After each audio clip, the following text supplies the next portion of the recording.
Okay, good afternoon everyone and welcome to this hybrid meeting of the Integrated Joint Board. I would remind all attendees that this meeting is being recorded and webcast live on the Council's YouTube channel. I've agreed the attendance of some members remotely and would remind all remote attendees to mute their microphones when not speaking. For any members of the public watching, please note that all the public committee reports, including details of specific recommendations, are available on the Council's website. So that moves us on to item 1, apologies. Yes, there's apologies, Chair, from Leslie Sharkey and Christopher Schofield. Thank you. Do we have any declarations of interest and statements of transparency? Nope. Okay. Excellent. That takes us on to item 3 and the minutes of the previous meeting, item 3A. Any comments? Yes, Ron. Thanks. It's just around about, I think it was agenda item 15 was the MIU. So I'd shared a paper with Jill Pryor. I think it was discussed at the meeting, but there's nothing captured within the minute, and I'm just wondering for noting, could I have it captured today? So the email, I'll just share some of the email that I did send, just hopefully get captured today. I was unfortunately unable to attend.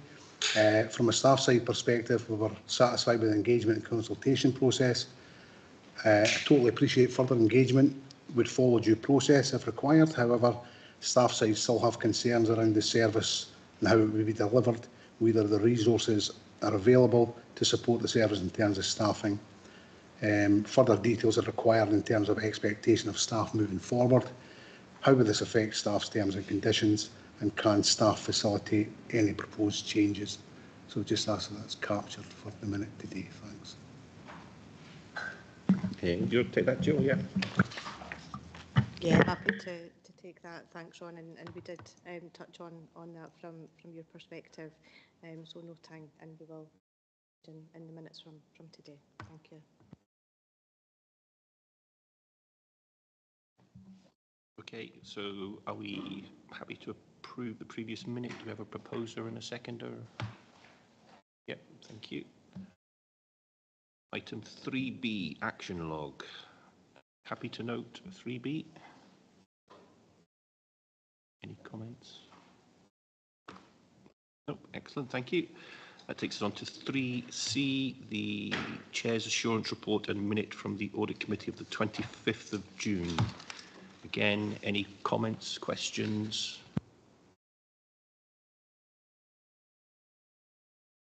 Nope, brilliant, thank you.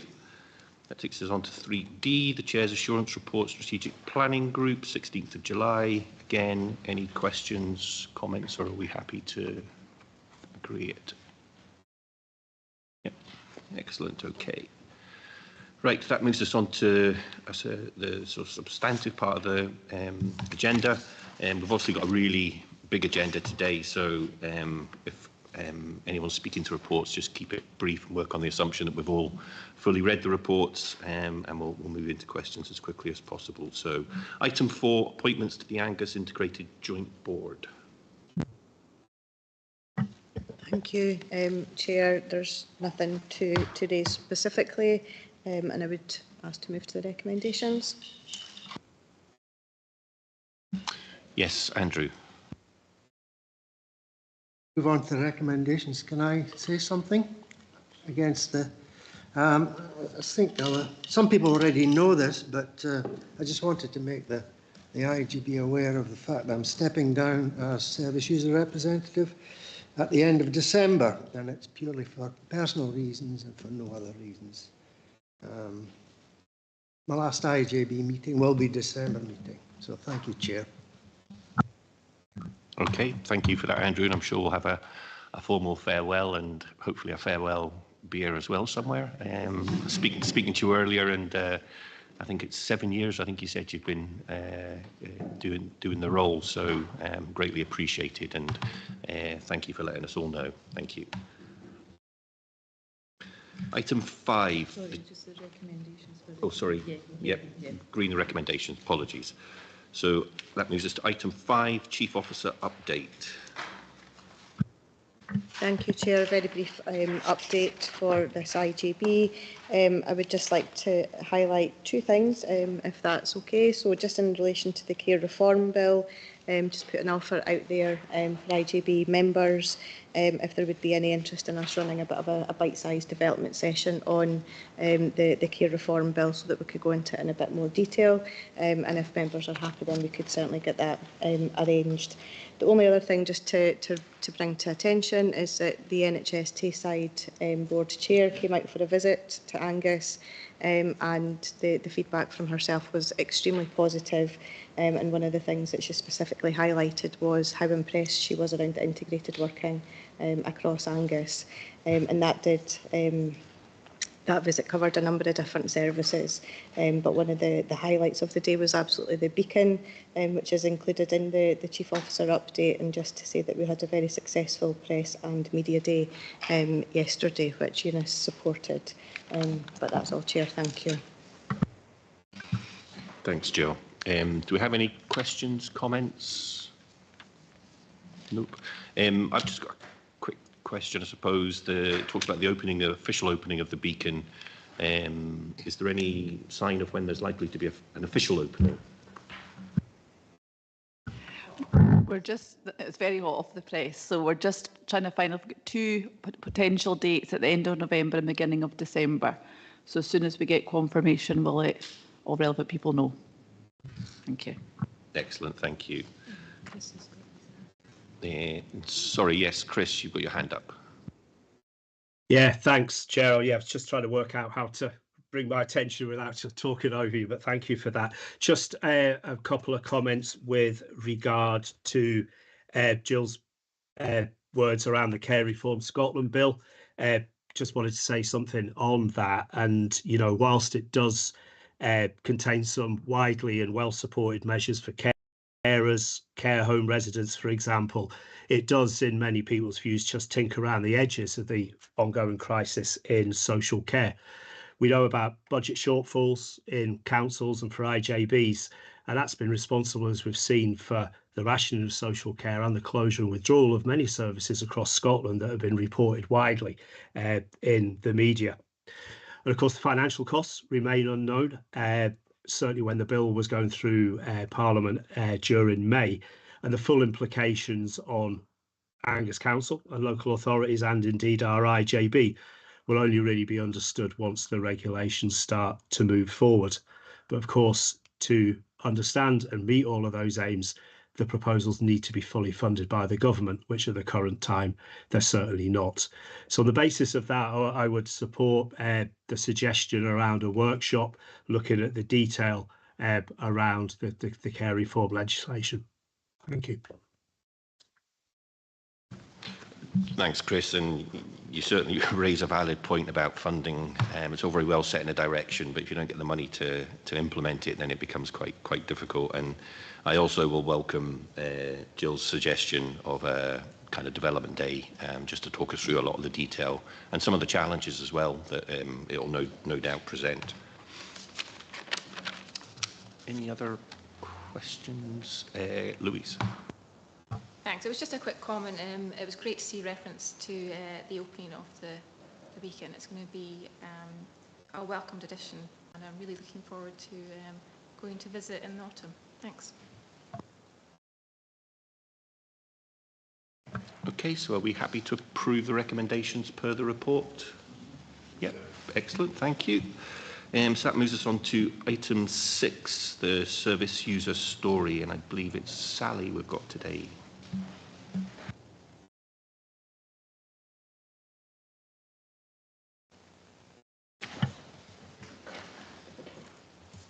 Thank you very much. So today's story is in relation to a carer, and this is linked to our next paper.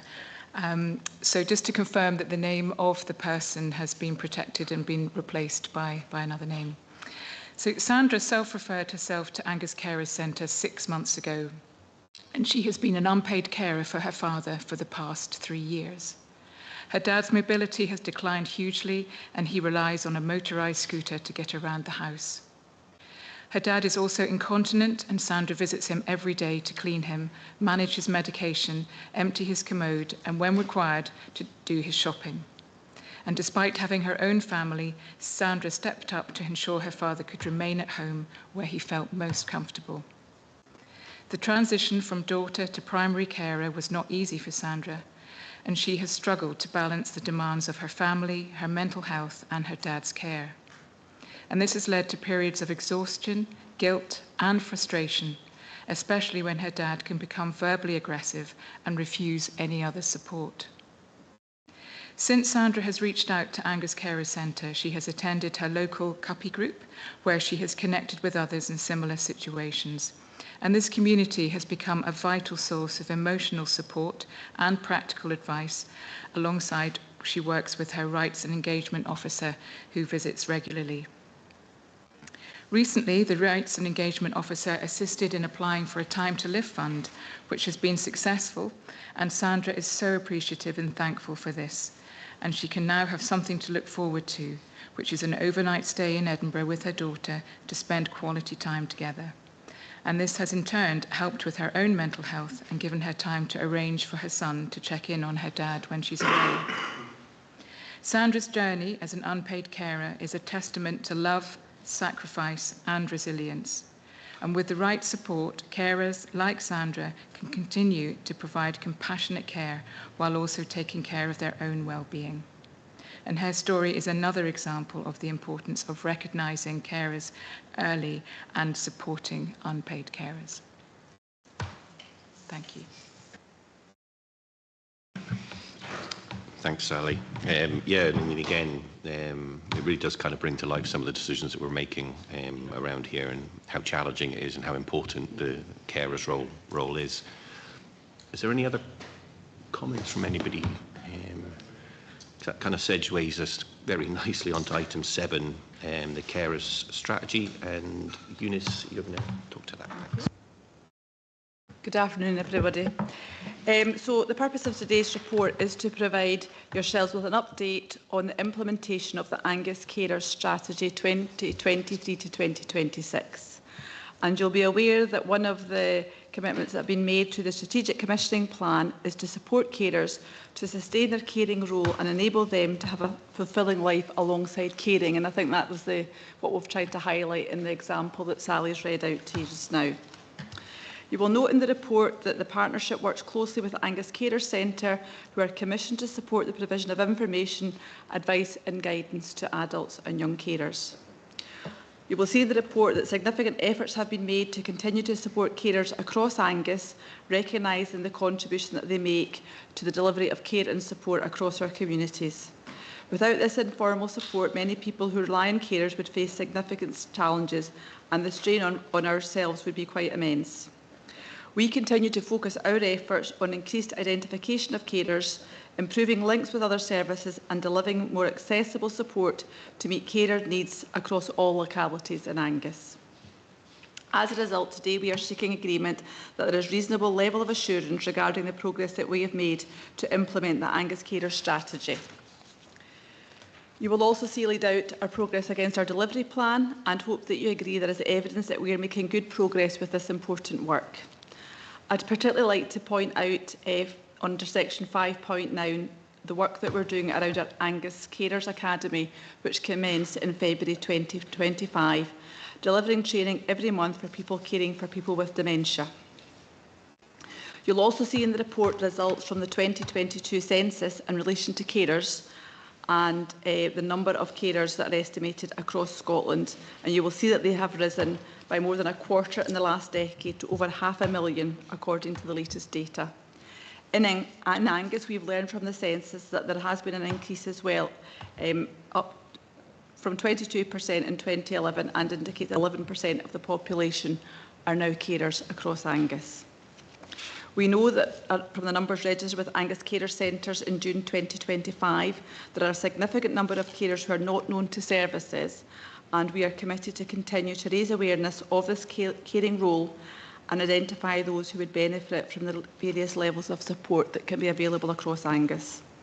I would like to take this opportunity to thank Sally Wilson and Jane Hallam for their work with carers and the impact they are making to the success of the strategy. I'm happy to take any questions. Thank you. Thanks, Eunice. Any questions for Eunice? Yes, Kirsty. Thanks very much, Chair. It's a really positive report, and I guess I just wondered about the reasonable level of assurance based on what we're reading and the fact that actions are on target. And I guess I was left wondering what would take us from reasonable to whatever comes above reasonable, which I couldn't remember. But from reading it, I felt there was a greater level than reasonable. Thank you. Thanks, Kirsty. Well, I'm delighted with that feedback. We're perhaps being a wee bit overcautious, saying reasonable, but happy to take on the suggestion that is substantial. Because I think, as you've pointed out, we have evidence that we've done a lot of work around our strategy since we last discussed things at the IGB. So thank you. Thanks, Eunice. And just building on that, Kirsty, yeah, I mean, that was something I'd kind of noticed, that in terms of the kind of actions, 16 completed and 26 are green and on track. So I think maybe you need to start looking at the level above and have a look at that. Do we have any other questions? Sorry, Lois, and then I'll take it. Yeah, thank you.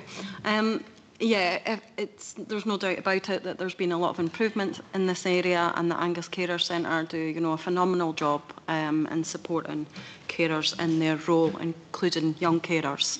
And can see that there is greater visibility, and it's good that we are raising the awareness. I still come across a lot of families, a lot of parent carers who are known to services, who are carers and who are perhaps looking after a child or an adult with a disability or a health condition, and yet when I say to them, have you got a carers plan, they often don't even know what that is. And obviously one of the actions is around visibility and carers being more visible. And I guess if they're not being visible to the services that are providing perhaps wraparound support, or that they're known to through education, social work, housing, etc., what else can we do to ensure that they are being recognised and being provided the opportunity to complete a carers plan and assessment? Thank you. Thanks for your question, Councillor Speed. So I think we are trying to sort of engage with the wider workforce around this. People should be given a carers assessment. Now, it might be how it is badged up and framed, because people are, we know people are accessing respite, short breaks, etc. But I think what we can do is make sure that there's further promotion through the Jane Hallam and her work as the carers planning officer to make sure that happens. We've obviously got workers going into schools to try and promote support for young people who are carers, and just try and make that more of a thing that's acceptable, and there's a lot of things available for young carers. So there's a lot of work going on, but take on board what you're saying, and we'll see if we can take things back into teams and services just to make sure that people are actually referencing that use of language and actually making sure that people are understanding what they're doing. Because I think that is a challenge. People think they're looking after a loved one, it's just what you do, but actually there is a role there as well. So thank you. Just very quickly, briefly come back, say, yeah, thank you, that's really helpful. I would appreciate that, because often these are parent carers, families that have, perhaps, they've been caring, since their child was a baby, perhaps going through, quite, complex, difficult times, through different hospital stays, then into early years with wraparound support, and yet still unaware of what a carers plan is. So appreciate that. Thank you. Thanks, Lois. David. Thank you, Chair. Firstly, just to echo the spirit of what Eunice is saying in terms of the general positive progress that's been made in the 2 years of the life of this plan to date. The 2 points I want to make is, one is, last year I raised issues about, in relation to the Carer Act spend, and we still, 12 months on, don't accurately know where all of that is going, and that's remains a concern to me. I have no criticism whatever of Sandy and his team, because they have tried desperately to actually dig through to that, but are still, as the report says, dealing in having to use proxy measures. The two concerns I have in relation to that, one is a proxy measure isn't as good as accurately knowing where the money is being spent on. And my questions, which started off trying to understand how many carers were benefiting in what way. This concern is now overlaid by the fact that we are, as was previously referenced, about to move into sort of considering how the Care Reform Act is going to be implemented and whether it will have to be considered without full funding or not. And if we don't accurately know where certain budgets are being spent, then we don't know what opportunities there are to reconsider their current use or not within that. I don't know where it's possible to take this, because I know there are associated IT difficulties in delivering that information, but it remains a concern, because I think it impacts on planning, and there's going to be a lot of things which potentially are up for change with the way things are going, and knowing how we're being sure that we're making best use of what's there when it's an informed proxy, but it's not. Okay, thanks, David. Sandy, do you want to? Yeah, thanks, Chair, and thanks, Dave, for the question and the comments, because you've kind of portrayed where we are accurately. We have, I was going to say complications, but probably more compromises in terms of the information we can access. Some of that's just to do with the way some of our data has been constructed historically, but it's also down to some of the limitations of our system and the complexities that we have associated with that. There will, at some point, be opportunities to potentially tease things out and disaggregate information. And that's something that we need to keep in mind whenever those opportunities present themselves. It could be when we change IT systems. It could be at another point in time. I would agree with your comment that as we make as the landscape changes, not having the building blocks, the ideal building blocks in place, isn't the best place to be starting from. So we can't right now get beyond where we are. We've got proxies. We need to make those proxies as robust as we can and as understood as we can. But we also need to make sure we take advantage of any opportunities that do pop up to disaggregate information. And that would probably mean doing that, so I'm now speaking from a technical point, very much at source, where we're setting out the carers packages and the service user packages and potentially trying to disaggregate them. And there are complexities for us in doing that. So there are a series of things that may have an element of compromise in them or may require additional resources associated with them. But I think through things like the carers planning groups and our other groups in the partnership, we'll need to keep completely alive to this issue and see if we can get beyond proxies. But I think what you've described where we are accurately, Dave. It's not a perfect place to be. Okay, thanks, Andy. Any other questions, or are we happy to approve the recommendations per the report? Are we changing to substantial? And do you want to change to substantial assurance? I suppose is a question. Yeah, we go for substantial. Kirsty? Yeah, just because I raised it, I guess it's in the absence of seeing any actions that can be progressed that are not already being progressed. It's difficult to make an exact judgment here. It's perhaps for the service to go back and have a look, but certainly that's why I raised the point. So it's difficult to see what else you could add to what's already been done in order to meet the 2026 timescales. Thanks. Okay, thanks for that. We're happy to go with the recommendations, but change to substantial. That recommendation too. Recommendation 2. Yep. Okay. Karen. Oh, Karen. Oh, no, sorry. No. Okay, thank you. And that takes us on to item 8, the finance report. Sandy.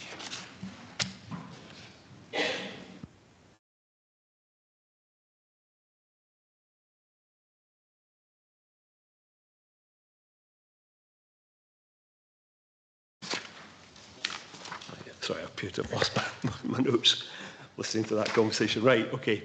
Good afternoon, everybody. I'll keep this relatively brief. And absolutely happy to answer any questions or provide any clarifications towards the end. This is the first finance report of this new financial year. The June report was a wrap-up of 2024-25, so this is the first time you've seen an update about where we are this year. The narrative in the report shows a mixed picture, but some absolutely positive things coming through. You see that in the narrative where we're comparing where we are this year with some services compared with where we were last year. You also see that we are referring to some ongoing issues, again, capture the narrative, things that have been pressures and challenges for us financially in the past continue to roll through into this financial year. In terms of things that we'll speak about later on today, you have some of our pressures within disabilities. We've seen them in previous years, they roll forward into this year. And we also see reference in the report to some dynamic factors.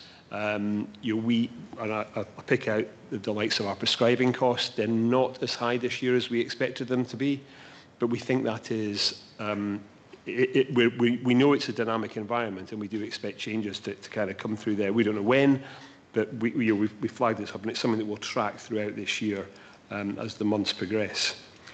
The overall position for the IJB, and it's summarised at section 7.2 in terms of how do these numbers all come together, is at the moment we are projecting an underspend, and some of the factors I've just mentioned, including the prescribing position, are key contributors to that. But we've listed those points at 7.2. One of the main asks from a previous IJB meeting, it was actually from the February IJB meeting, but we also picked it up in April, was to come forward, was for the executive management team to come forward with some additional ideas that would help close the financial planning gap, not in this year and not immediately, but the financial planning gap that we were seeing by 2026-27, so over a 3-year period. And the executive management team have been working hard at that. We shared a number of updates at an IJB development session at the end of June, and we also shared an update with the strategic planning group in July. And the output of that is captured in Appendix 4, where we set out a series of operational and strategic opportunities and interventions that we hope are going to be supported today. These don't solve the whole problem. We were challenged to come forward with about £3 million of ideas. These only deal with about £1 million of ideas. And that just shows the level of difficulty in terms of translating thoughts and ideas into something that we feel we can put down on paper in front of the IJB. But we are looking for support for what we've shared. But in the context of not kind of reaching the original target share, we do also note in the recommendations that we would plan to come back again to the IJB with a further update in October.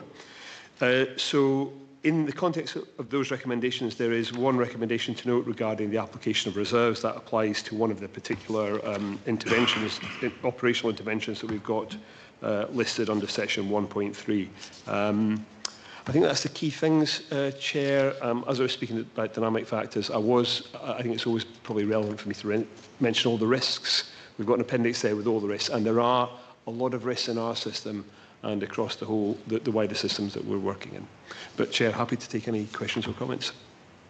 Thanks, Sandy. Any questions, comments for Sandy? Yes, Sam. Thanks, Chair. Just a couple of times, Sandy, it says several areas are experiencing staff vacancies due to turnover and ongoing recruitment challenges which impact on the delivery. I'm just thinking, is there a way of trying to address that and what impact that has on the ones then that are currently in post, because it obviously has an impact on the fact that money has not been spent because people are not in post. Yeah, thanks, Sam. I'll maybe bring Eunice in a second, but absolutely, those vacancies are one of the things that trigger some of the financial position we're in. We do allow in our financial planning an element of kind of assumed level of vacancy, but there are some things some posts where we have perhaps turnover or vacancies beyond where we might have expected. Some of the vacancies that we see that filter through into our financial position are actually happening in some of the lead partner services that are run through Dundee and Perth, so they're not directly within our overall sphere, but they do filter through into the financial position. You can see that coming through here. So Eunice, do you want to come in perhaps from a workforce perspective? Thank you, Sandy. I just wanted to say that we have a very active recruitment and retention group that sits as one of the subgroups for the workforce steering group, and there's a lot of activity on trying to sort of draw people into working in Angus Health and Social Care Partnership, and we've had various sort of recruitment campaigns which have been really quite successful. In October we're bringing our annual workforce plan, so we'll lay out a bit more information around what we're doing, but we are basically leaving no stone unturned in order to try and do recruitment. Some of the things are national issues, you know, so even whatever we do, there's just not enough people going, you know, through the courses at university, etc. But we are doing a lot of creative work, which will be laid out when we come back in October. Thank you. Another facet of the workforce vacancies kind of links in with the unmet need, and there are other reports that talk about unmet need, and those levels are lower. So to some extent, there's kind of almost a workforce progress, you know, from that respect as well. So you know, those two things are linked as well. Thanks. Yeah, Chris, you've got your hand up. Yeah, thank you. Totally in relation to Sam's question, again, in that third bullet point on section 5.2.2 around recruitment challenges. Just hearing Eunice's response there about the workforce plan and initiatives. But this is a kind of, I suppose, for those who've served on the board for a while, this is almost like a standing question from me, I think, on most meetings. But it's a standing item on the financial report and Sandy's report around the ongoing recruitment issues and recruitment challenges, staff turnover, etc. And it's good to hear that there are initiatives taking place. But it'd be also good, I think, that it would be informative for the board to hear in a bit more detail about what they actually are and how successful were they in fixing those gaps. And, you know, we acknowledge there are wider issues around people coming out of college with qualifications, shortages in the workforce in general. But it would be equally good to know what exactly those initiatives are. It's good to hear they're there, but it's what are they doing? How are they reaching out? How are they encouraging? You know, how are they making social care an attractive option for people to work in, notwithstanding the challenges around pay terms and conditions, both within and without the council. Thank you. Thanks, Chris. I'll take Eunice in. Thanks, Chris. So one of the things we've done around social care, we've done a very sort of proactive recruitment campaign along with our third sector providers. We've done videos, and we've videos people going out and about in their work, talking to staff, explaining what they love about the role, what the benefits are, what is job satisfaction, etc. And they have been very successful. Numbers will hopefully be able to evidence more. I don't have them off the top of my head, but we can try and see what we can put into the workforce plan for next time. But we also work very closely at recruitment fairs with our third sector providers. We have a presence there. We are trying to promote the young workforce. We go to school fairs, college fairs, university fairs, you name it, any fair, we're at it. So we're really trying lots of different things in order to promote coming in and working in the partnership or with one of our providers. And we bring staff with us, so it's people that are actually in the roles that are also talking to potential candidates. We've got a Grow Your Own social work programme that's underway. We have over-recruited for nursing, social work, and last year EHPs. I don't think we've over-recruited for them this year, but there's all these opportunities to try and be quite creative. So a lot is going on. We're moving from band 4s to band 5s and doing pathways there to see if we can draw people into the workforce. So there's a lot of activity around recruitment and also retention, because that's obviously the second part. We need to make sure we keep people once they get to us. So a focus on staff health and wellbeing, learning and development, and trying to make sure that when people come into the partnership, they want to stay and develop, and there's opportunities for that. Thank you. Thanks, Eunice. Sorry, Lewis, do you have your hand up there? Yeah. Yeah, thanks. It was with regards to page 62 and the homeless service and the projected overspend.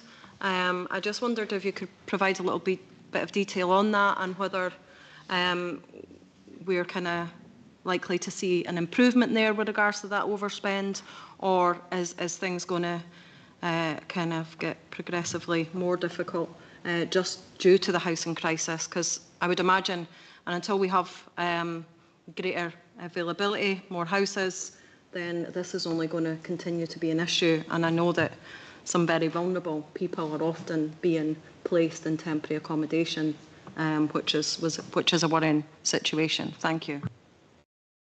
So it's something that we work very closely with our housing colleagues on to make sure that we can, prevent homelessness, support people who are homeless and then transition them into their own accommodation.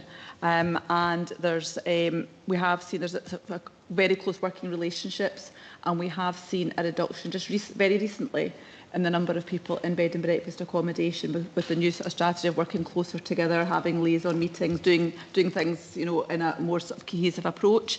I think it is a real challenge because there is a housing crisis in Angus, and we don't, we're seeing a lot of people, for different reasons coming forward, needing accommodation.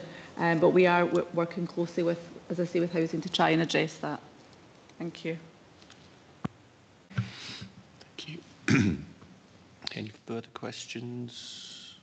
I just had one question, which was in relation to out of hours service review. It's not due till December 23, and obviously given the financial pressures that's creating, is that looking like it's on track? And yes, so we are working on the out-of-hours reform work, which is referenced in several of the papers, and this is an opportunity for us to look at the out-of-hours service, make sure that we have a safe, sustainable and fit-for-purpose service. As part of that, we will obviously be looking at the financial position, along with, as any service manages their financial situation on an ongoing basis as well, and we'll have recovery plans. But the purpose of the reform work, one of the intended outcomes is to address the financial issues as well.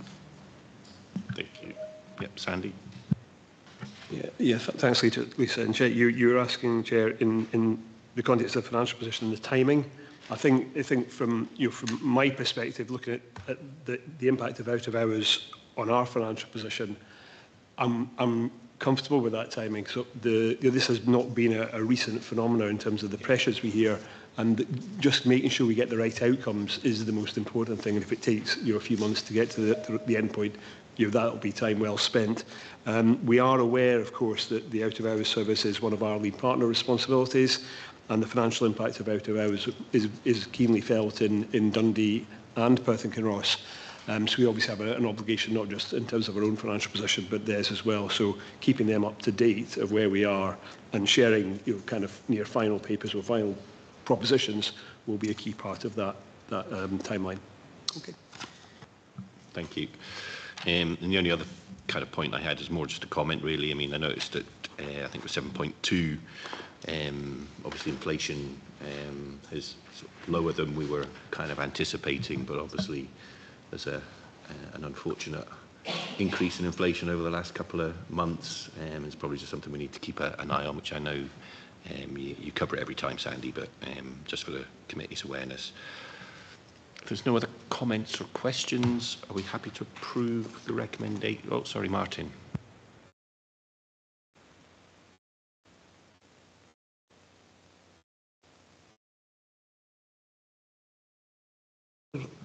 My iPad's not working.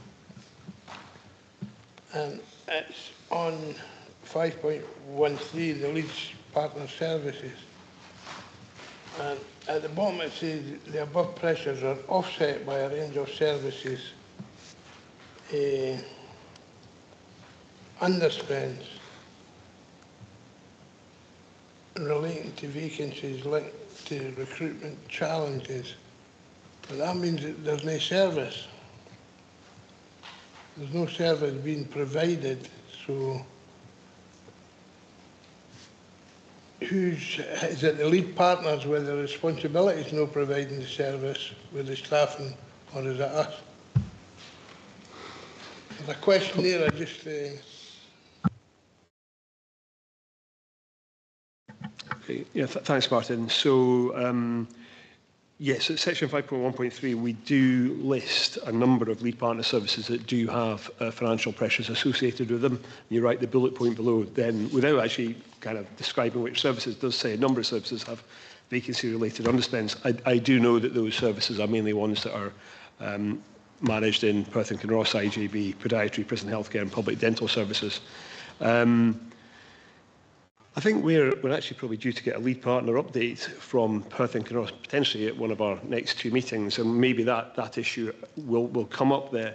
But the operational oversight of those services and therefore the issues associated with addressing vacancies and staff management and the issues inside the services are all led by Perth and Kinross Health and Social Care Partnership rather than us. Is that okay? Yep, Jill. Yeah, I think just in terms of, Martin, what you were saying around the service provision, and I think just to be clear that the services are being provided, it's not that there's no services being provided in those areas where there are challenges, but what we might see is an increase in waiting times, etc. for podiatry, and that is certainly something that when we get the P&K lead partner report, then we would ask them to pick those conversations up as part of that report, if that's okay. Thank you. I'm happy to approve the recommendations per the report and Appendix 4. Yeah, excellent. Thank you. Thank you, Sandy. And that takes us on to item 9, the strategic planning update, and I think Lisa.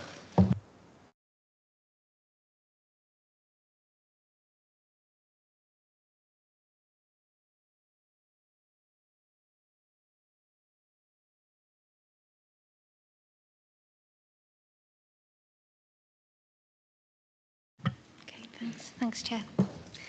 Okay, so this report provides the IJB with an update on the delivery of the commitments aligned to strategic priority care closer to home.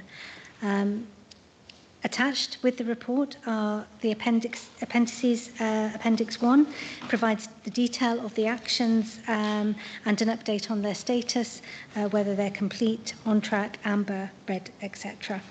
And Appendix 2 gives in graphical form the performance over the last few years of our local indicators. Care closer to home, I think many of you are well familiar with the concept of this, and it is extremely important to Angus's strategic commissioning plan, as well as Scotland's long-term health and care reforms, and it's central to Scottish Government policy as well. It reflects the ambition to reduce reliance on hospital-based services, ensuring that people receive timely, effective and person-centred care in their homes or as close to home as possible in their own communities.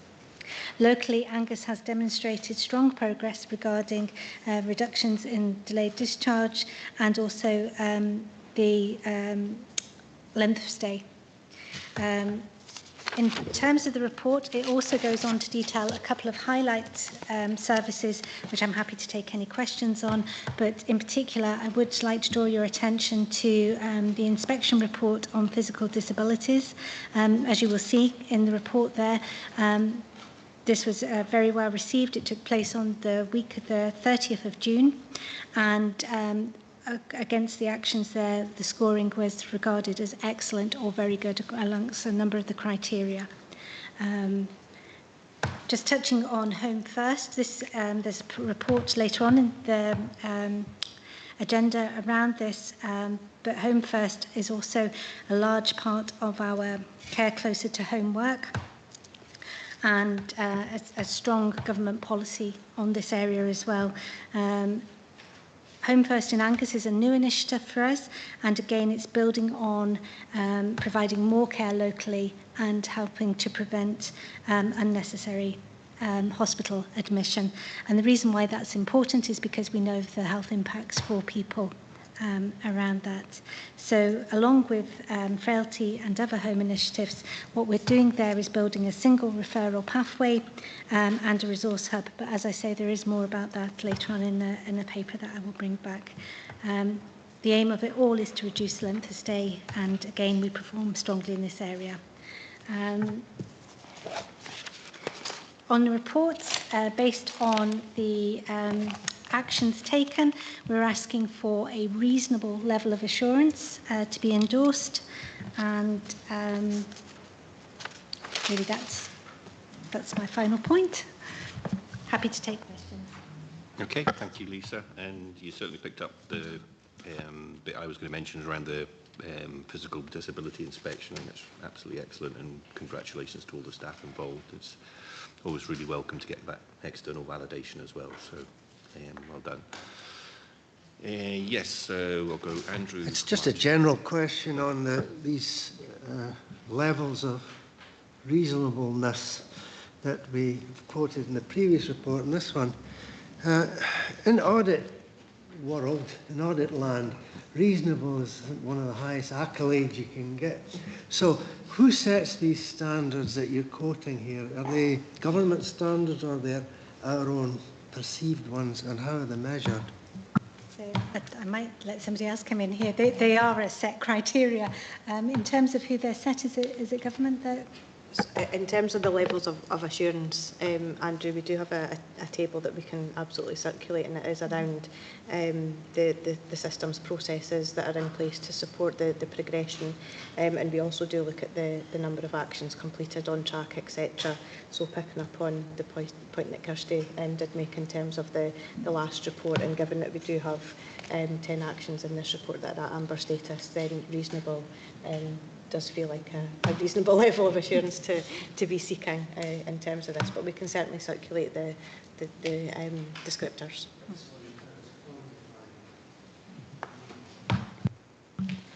Sorry, Martin, next. I'll probably be further down the report, but on this phone it's no easy. Paused and cancelled, you've got on table 1, 5.12. You've got a category, pause and cancel. What is pause and what is cancelled? I'm unsure. So the questions around what's paused and what's cancelled. So one of the ones that's cancelled, Martin, is in relation to the development of a property strategy for the IGB. Now, as an IGB, we don't have property responsibilities.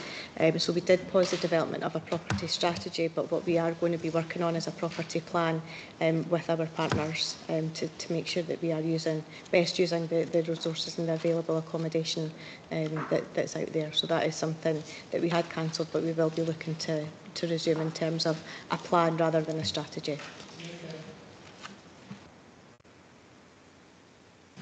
Oh, sorry. The other one was in relation to the primary care strategy, and as for non-exec members are aware that has been re-established as well, and work is progressing on that one.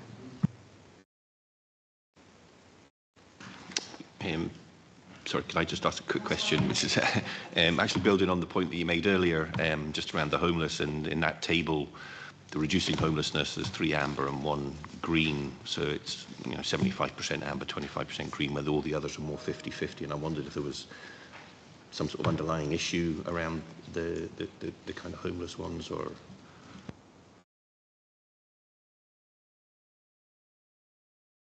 Oh, sorry. I'm going to ask Karen Melville, Service Leader, to ask. I don't have that level of detail to hand, so hopefully she'll be able to assist, if you don't mind. Thank you. Thank you, Chair. Just to offer you assurance that there is work ongoing, and it continues to be ongoing around preventing homelessness. Actually, our homelessness prevention figures are going up, so we are preventing more homelessness for people who are perhaps coming forward as being homeless, and then we're working with families, keeping families together, looking to get people accommodated. However, we are under no illusions that there is still a problem, and we do have quite a lot of people who are still in temporary accommodation. We've been working really closely with our housing colleagues, as Eunice said earlier, to try and reduce our numbers of people that are in bed and breakfast accommodation, and that's gone down just in the last 8 to 10 weeks from 19 people in bed and breakfast accommodation to 7. So we are working really hard around doing that. We can't sustain that priority moving forward, so we have to look at the whole of the people in temporary accommodation, but all of that's dependent on turning over voids, so it's part of a big action plan. In short, we're going to put together an options paper around the whole homelessness prevention and support strategy, looking both at our supported accommodation in North Grimsby and Glenmoy around homelessness. And I think that's in one of the later papers coming today, that we're going to look at that from a contracts and commissioning point of view, and also how it's meeting the need. We hope to have a stakeholders event in October around that strategy. So we'll keep you informed as we move through that options appraisal moving forward. I would like to bring committee's attention to the fact that the number of homeless presentations are down at the moment. So if we look at our local statistics, there are less people presenting as homeless. However, it is a very fluctuating number of people that come. So coming up towards Christmas and New Year, we normally see a rise again. So the team are very aware of that, and we're ensuring that good, robust case management is in place and that the services between housing and the homelessness prevention and support team are working really closely together, ensuring that people are getting the best met service for them. Okay, thank you. Lois, you want to come in? Yeah, thank you. It was just to really pick up on the physical disability service and the excellent grading. I think that's good to see. However, they also do have a fairly significant overspend, and I just wonder what the thoughts are around whether actually that demonstrates that when teams and services have the adequate funding, they're actually able to demonstrate that they can provide an excellent service. I think, sorry, I think that's a really a point well made, Councillor Speed. I think Alison may want to come in from a kind of governance perspective and quality of care, because quality of care for us is hugely important in terms of that. However, we have to be cognisant of the financial position that we are working within, and there's a lot of work that's going on within physical disabilities, and Eunice will maybe want to come in and say a bit more around that. I don't think we can specifically say there's a direct correlation between the level of spend and the grading that the inspection has given. I think what that demonstrates from our perspective is the way that the staff work, how they're working, and the commitment, etc., of the staff and the levels of care that they are providing.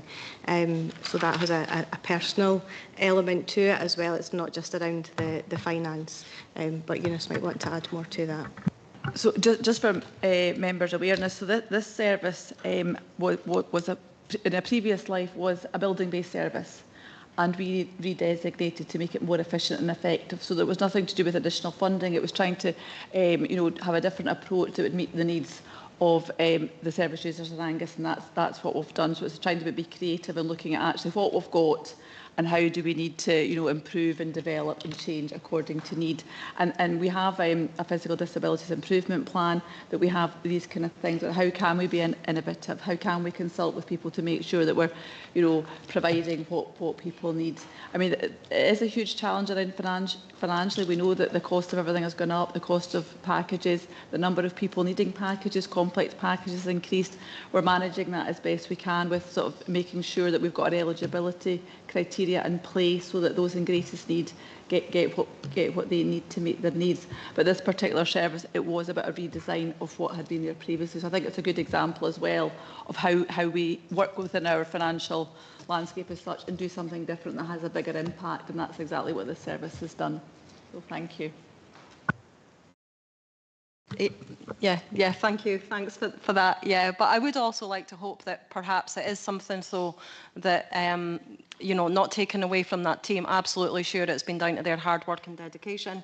But also it would be good just to bear in mind that actually, yeah, it may well be a kind of a demonstration that when teams get the right funding, they are able to provide a better service and get better results. And hopefully that can be closely monitored and also used to help in discussions with government around funding. Thank you. Thank you, Lois. Anybody else? Sorry, Alice. Just very quickly, and I will cover it in the Clinical Care and Professional Governance report around the quality management system.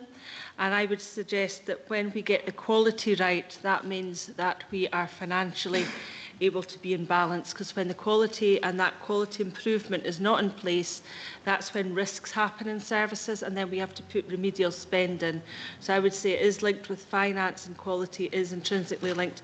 And we have our clinical governance quality management system approach according to the clinical governance framework, but we're also making sure that aligns with our quality performance reviews in Angus, which are with the Chief Officer, Chief Finance Officer, myself, around how we link the clinical with the overall performance. So the links are there, it's in development, but you're absolutely right that you can't separate finance from quality. We have to work together on both these things, both in that you need to invest to have good quality, but also if you don't have quality, the finance suffers.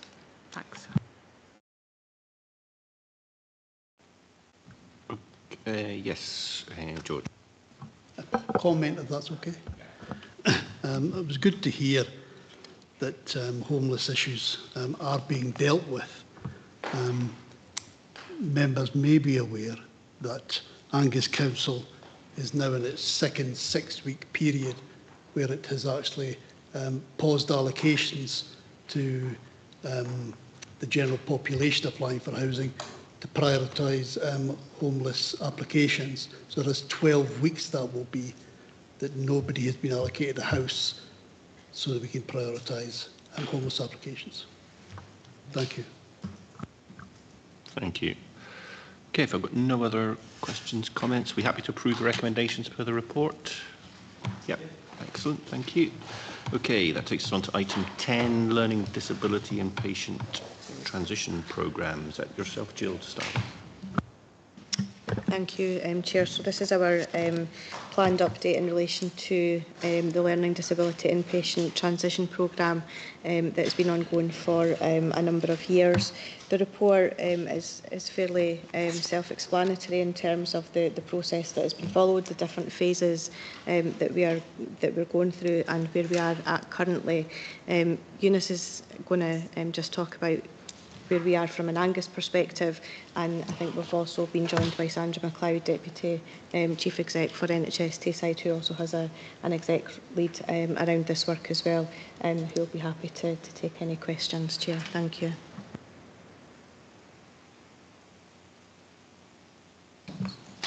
Any questions, comments?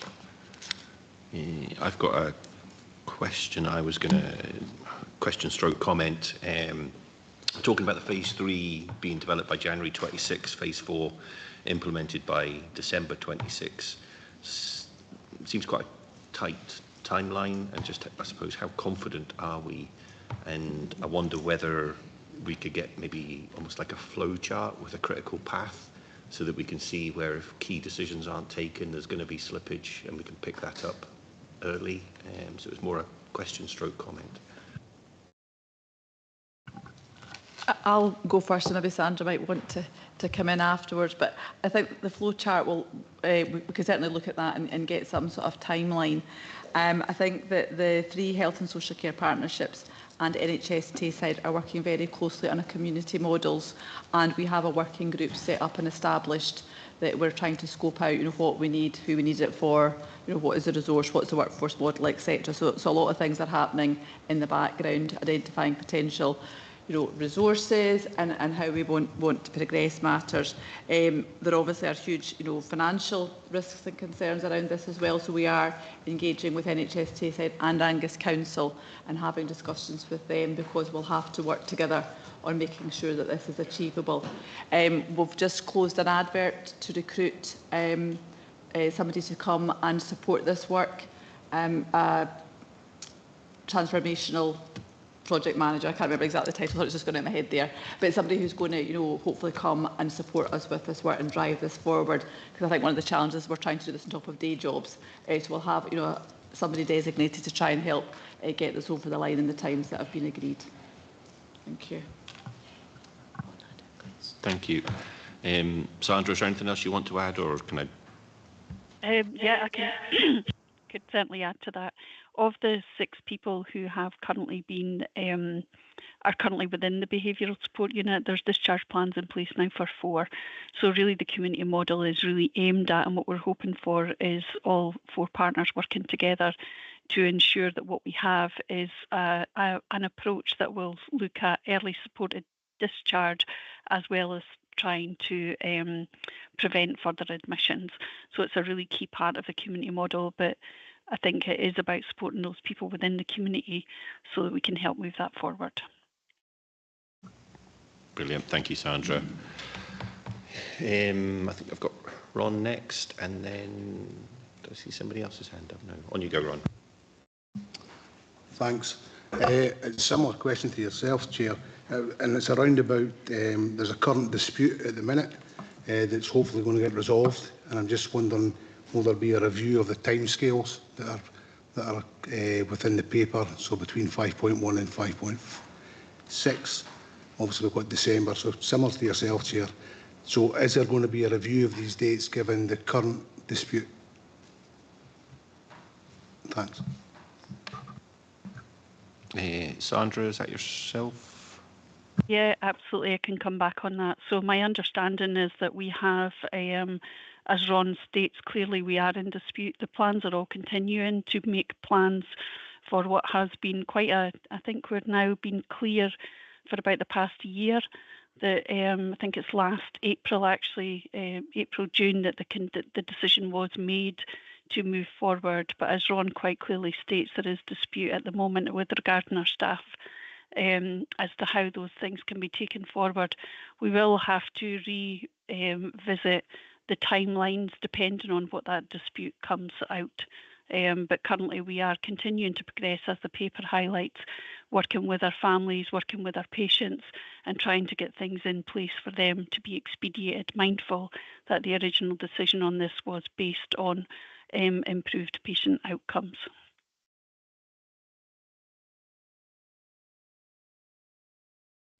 Sorry, yes, Lois.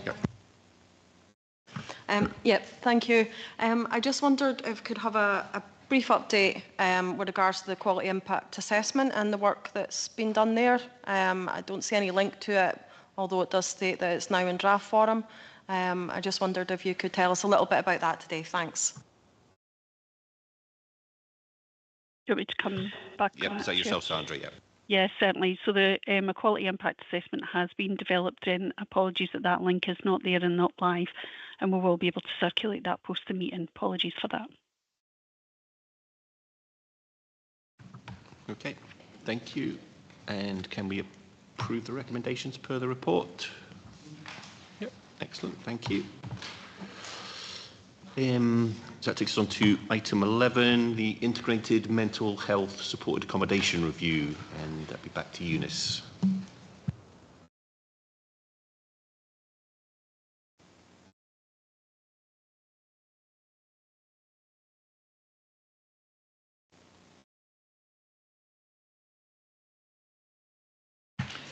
So the purpose of this report is to provide an update to yourselves on the work undertaken in relation to the Integrated Mental Health Supported Accommodation Review, as outlined in a previous report. Members are asked to note the scope of the service review has been updated and subsequently reduced, with North Grimsby, Arbroath and Glenmoy Forfar being removed from the review at this time, in the recognition that contracts are currently in place, and as Karen has already mentioned earlier, that will be done as part of our contracts and commissioning work. You will also see under 5.3 the scope of the review and how we want to ensure the objective is to identify opportunities for improved service delivery, ensuring best value, care and service. We are working closely with housing colleagues on this review and is expected to be concluded by December 2025. I'm happy to take any questions. Any questions? Lois? Sorry, Lois, and then I'll take yourself in, Chris. Yep, thank you. I just wondered if you could explain what involvement there will be with service users, with tenants during the review, what opportunity they'll have to feed into that. And also, the report does highlight that there hasn't been that same kind of throughput in terms of people moving on to accommodation. And I just wondered if there's any link with some of the staffing changes that there's been there to the lack of progress to moving on, or is there other factors there? Thank you.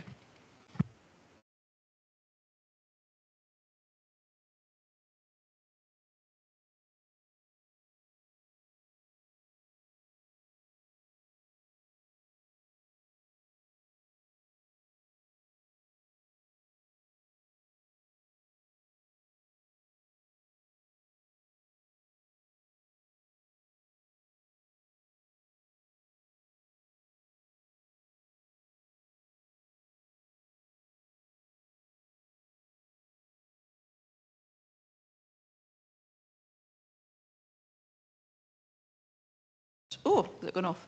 People that we know that are needing such a service. And sorry, your second question? Sorry, I've just... was just around some of the changes in staffing. And has that got any link at all in terms of I think it's been a service that's worked very well for a long time, and I think it's, you know, sort of people looking at it with fresh eyes, thinking actually we've got a fantastic service. We need to make sure that those that are most vulnerable and greatest need can get into the service. We know there's a lot of people that are needing this sort of accommodation. I think we're just trying to really look, you know, at what we're doing and what we can offer people that require supported accommodation when they have got mental health challenges. And there'll be no further impact on staffing within those settings either.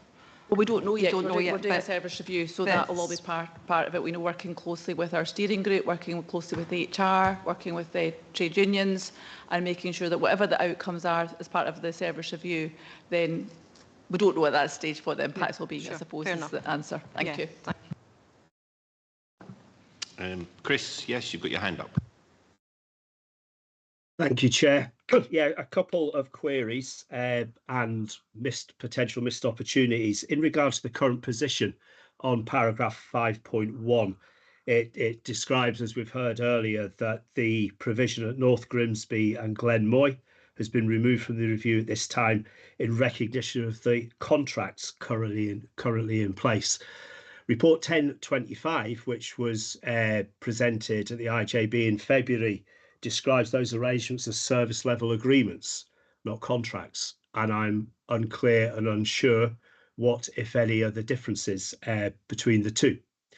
My second point would be around the removal of those contracts currently in place and of a potential missed opportunity looking at Cliffview and Chapel Bond and the two units provided by external providers, of the opportunity to take a larger oversight and look at the potential for bringing all four of those units back into in-house control and delivery by the local authority. I feel there's certainly a missed opportunity there by leaving it to the contracts and commissioning process. And in regard to financial implications, 7.1, I think it's only there's a small word missing, but on report 1025, there was no specific financial impact or implication of this service review. There now is, and I would suggest it should read, and now includes a proposed aligned efficiency target of £70,000, because the previous one didn't. And financial pressures can and often do put a different hue on the outcomes and delivery of a service review. My absolute final point would be that talks about the deliverability of a £70,000 cut in the budget, and it says that will be subject to further assessment as the review progresses and moves forward. Unsure what further assessment may or might actually mean. Thank you. Okay, thank you, Chris. So on your last point first, so further assessment will mean depending on our options appraisal, depending on what the models that we want to take forward, there may be an opportunity to have further assessment around the budgets and the financial position. In terms of whether it's a service level agreement or a contract, I think I'm maybe unclear. I'm going to ask my colleague John to maybe answer that particular question. But before he does, what I would say around that is that although we have taken out these two resources out with the scope of this review, we are very much continuing to work closely with these services. And I'll bring Karen in, because Karen Melville is in regular contact with these providers and making sure that as part of this work we are looking at the bigger picture, working with housing colleagues in Children, Families and Justice. So there's other things going on, but I think we felt in order to have a timely review for these particular services, we felt that that was the best way to do it, by focusing on these projects. But I'll ask Karen just to come in and make some comment first, if that's okay. Thank you. Okay, it's quite a big question, Chris, but thank you. I think the units that are at North Grimsby and Glenmoy serve a very different purpose to the units that are at Chapel Bond and Cliffview Court. And I think it's really important to understand that. I think there's nothing outside the realms of possibility at the moment, because we are undergoing an options appraisal. What we're asking for is for the scope of the options appraisal to focus down around those individuals who are affected by severe and enduring mental health and substance use issues that need the greatest degree of support within these units. Just as well, if I may at this point answer Councillor Speed's question around the staffing, the changes in staffing has happened over a number of years, so it's over 10, 12 years. There was a change in personnel not that long ago, and that was due to people retiring and then filling posts. But those changes have happened and they've all been risk assessed and monitored, and service user feedback sought around those changes. So, for example, no overnight at Chapel Bond, that's been monitored, and the support is available either through ERT or for support if it's verbal that's needed through Cliffview Court. So just to offer some assurance with that. So, yeah, as Eunice has quite rightly said, we're at the very beginning of this process of an options appraisal around Cliffview Court and Chapel Bond. We're working really closely with our colleagues in contracts and commissioning around the contracts and service level agreements actually that we have for Cliffview Court and not Cliffview Court, I'm getting confused, there's all these units, with North Grimsby and Glenmoy. I think it's really important that we work really closely with our children's and transition services, our community justice teams as well, to look at the supported accommodation that's available for young people transitioning into the community out of care, whether that be kinship care, residential care, etc. So there is a wider bit of work that needs to be done. I think that would sit better separately from this at the moment. Obviously, to be able to move people from Cliffview Court, if indeed that is appropriate, then we need appropriate housing available in the community where we can get support packages in place for people too. So we'll look at all of that. And as Eunice said, that the figure of 70,000 is notional at the moment, and that's been discussed very openly with the staff as well around the briefing for the service review too. So I hope that offers some reassurance. Yep, John, you were going to come in. Thank you, Chair. Yeah, Chris, thanks for the question. There is distinct differences between grants, contracts and service level agreements. I don't claim to be an expert, and one thing that we could ask is colleagues from our procurement team to provide a breakdown of what the differences are between those three. What I would say is that we're definitely on more of a journey away from service level agreements, certainly under grants and contracts. Contracts more specifically, you're held under legislation, you're held under best practice in terms of procurement law and process, and work much more towards strategic outcomes within your grants and your contracts. So that's certainly a journey that we're moving on. So I think we have a number of historic service level agreements that we would be looking to move on towards either grants or contracts. But Chris, happy to pick that up off table if you feel you want more information, and I'm more than happy to speak to colleagues within procurement to provide a further breakdown if that's helpful. Yeah, to answer your questions, Chris. It's given me some clarity. I'm involved in the service review. My capacity as Unison Angus Branch Secretary, so aware of a lot of the background to the particular service review. But I probably think the one thing that wasn't probably answered was, try to use own position on sourcing in-house. And I think there's potentially still a missed opportunity if these other places were included. Glenmoy and North Grimsby were included back in February, and they're not in there now. I am worried there's a missed opportunity there for the IJB to explore all the options available to them. Okay, thank you. But I'll pick up your offer, John, of a conversation. Thanks. Yes, Andrew. Yeah, just a general question on option appraisal processes. This particular project and other ones as well, and specifically service use engagement. Are they involved in the creation of the options, or are they brought in at the voting for the options stage? Just a general question. Well, I think in general, I think the MIU was a good example, wasn't it, where we went out and engaged with the public very early on before we started to drill down on what the options might be. So we could do something like that. We're mindful that this is people's homes, and there's sort of there's challenges around how we have to do it in a sensitive way, etc. But we will do that. So we will engage with our service users very early on within this process and listen to what they've got to say, as well as people that are waiting to get into such resources and what the impact might be for them as well. So it's going to be sort of in two parts: people within the service and people out with. Thank you. Okay, nobody else. Martin. People presenting with mental health and substance use, are they taken together? Because obviously then I think there'd be some support for substance use would be required out with anything. So each individual will have their own care plan. So depending on what their presenting issues are, then they will get support for whatever they need the support for. When we bring people into the supported accommodation, there's a matching process, recognising the dynamics of the service, who's best placed to go with who, etc., even though people are in their own accommodation. But being mindful we haven't had the opportunity to do this for some time because we haven't had the turnover that we think we need in order to try and support more vulnerable people that are perhaps struggling in the community at this point. But everybody will have their assessed needs and they will get the care they need depending on what their issues are. Thank you. Yes, Lewis. Thank you, Chair.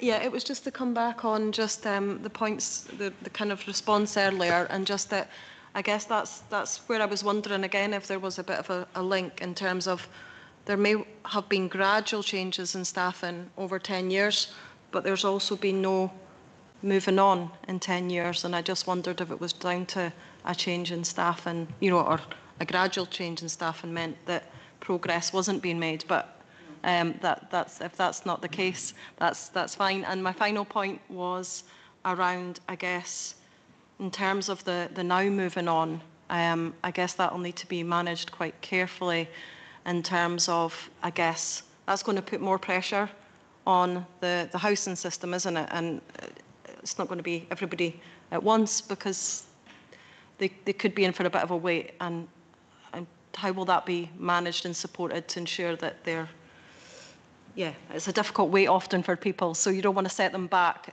if that makes sense when they're waiting for their moving on property. Well, there'll be a lot of wraparound support to help them. So that will all be managed very carefully. So part of the project at the moment is that they can do outreach. Now, our outreach practice at the moment is very limited, and I think that's something that was part of the options appraisal we'll be looking at to see how can we support more people in the community and reach out to people, whether that's people transitioning out of the accommodation or people that we're trying to transition into the accommodation. So we know we've got people at the moment that are living in the community that could really do with this service, and they're in accommodation. So it might be as we go through things, and it will be done carefully and take a very person-centred approach. And we know that as we try and move people on, if their assessed needs are that they will do better in the community, that will be done over a period of time. People will, you know, it will take quite a long time to transition some of the people moving forward because they've had long-standing issues, been there a long time.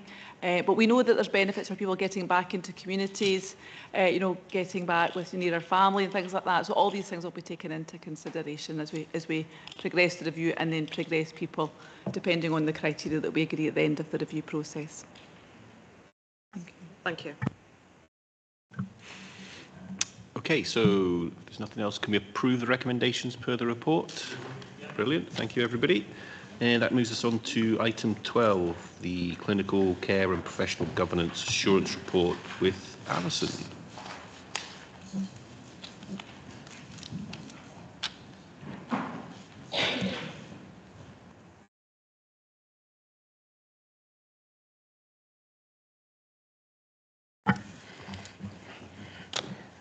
Thank you.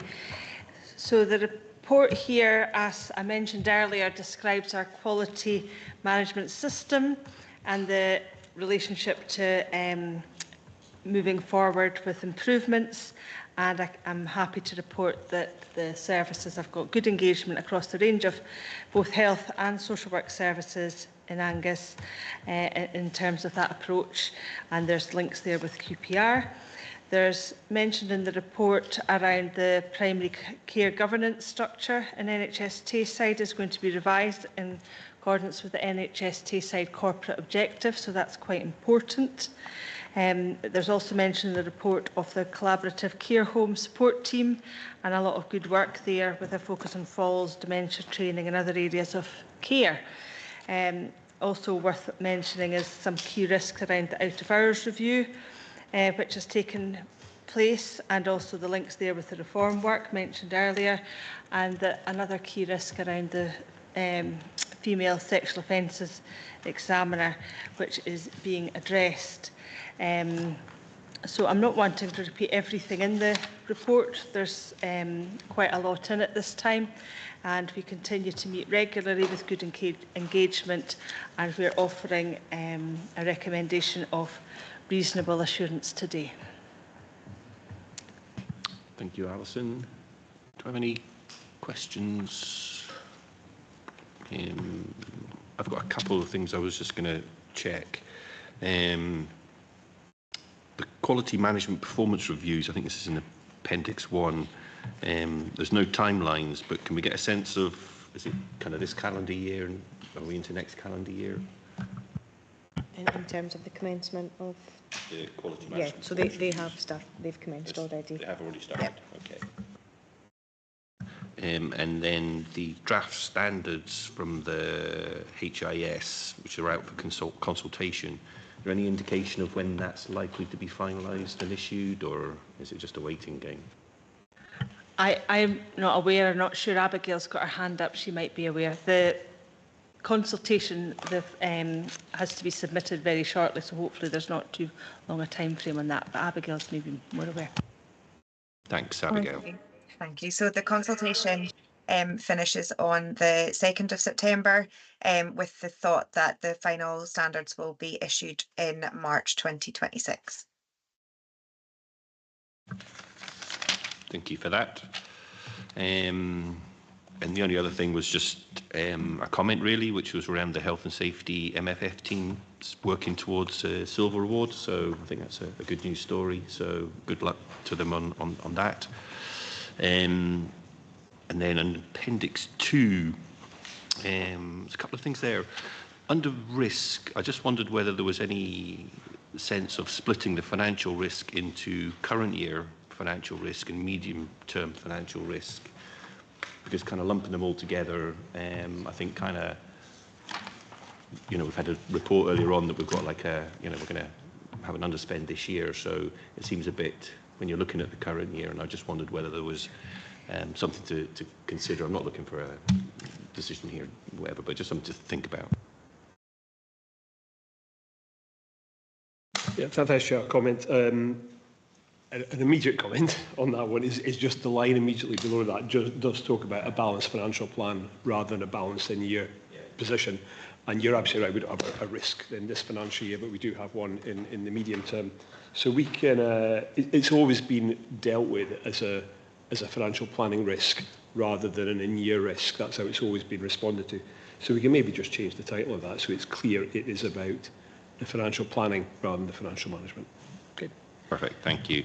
And then the last point, and it's really just to understand the rationale for the financial risk is 20 with a limited assurance, but the Commission's service provider failure is also 20, but it's reasonable assurance, plus the risk has obviously increased from 16 to 20, and I just wondered, it probably comes back to the earlier conversation around how do we pitch these things, and they just seemed out of kilter. So again, just something to probably think about and looking for a reason for it. Sorry, Abby, you've got your hand up. Yeah, sorry, just to come in on that, Chair. So when we're thinking about the levels of assurance around the risks, what we're thinking about is our confidence in the effectiveness of the controls. So although both risks are sitting at a 20 in terms of the commissioned service provider failure, the current controls that are in place, there was some confidence and more reasonable level of confidence around the controls that were in place and the actions that were currently being taken to try and mitigate the risk. Excellent, thank you for that clarity. Okay, if there's no questions, are we happy to approve? Yep, brilliant, thank you. And then I think we'll take the Alcohol and Drug Partnership Annual Survey, and then we'll maybe stop for a comfort break.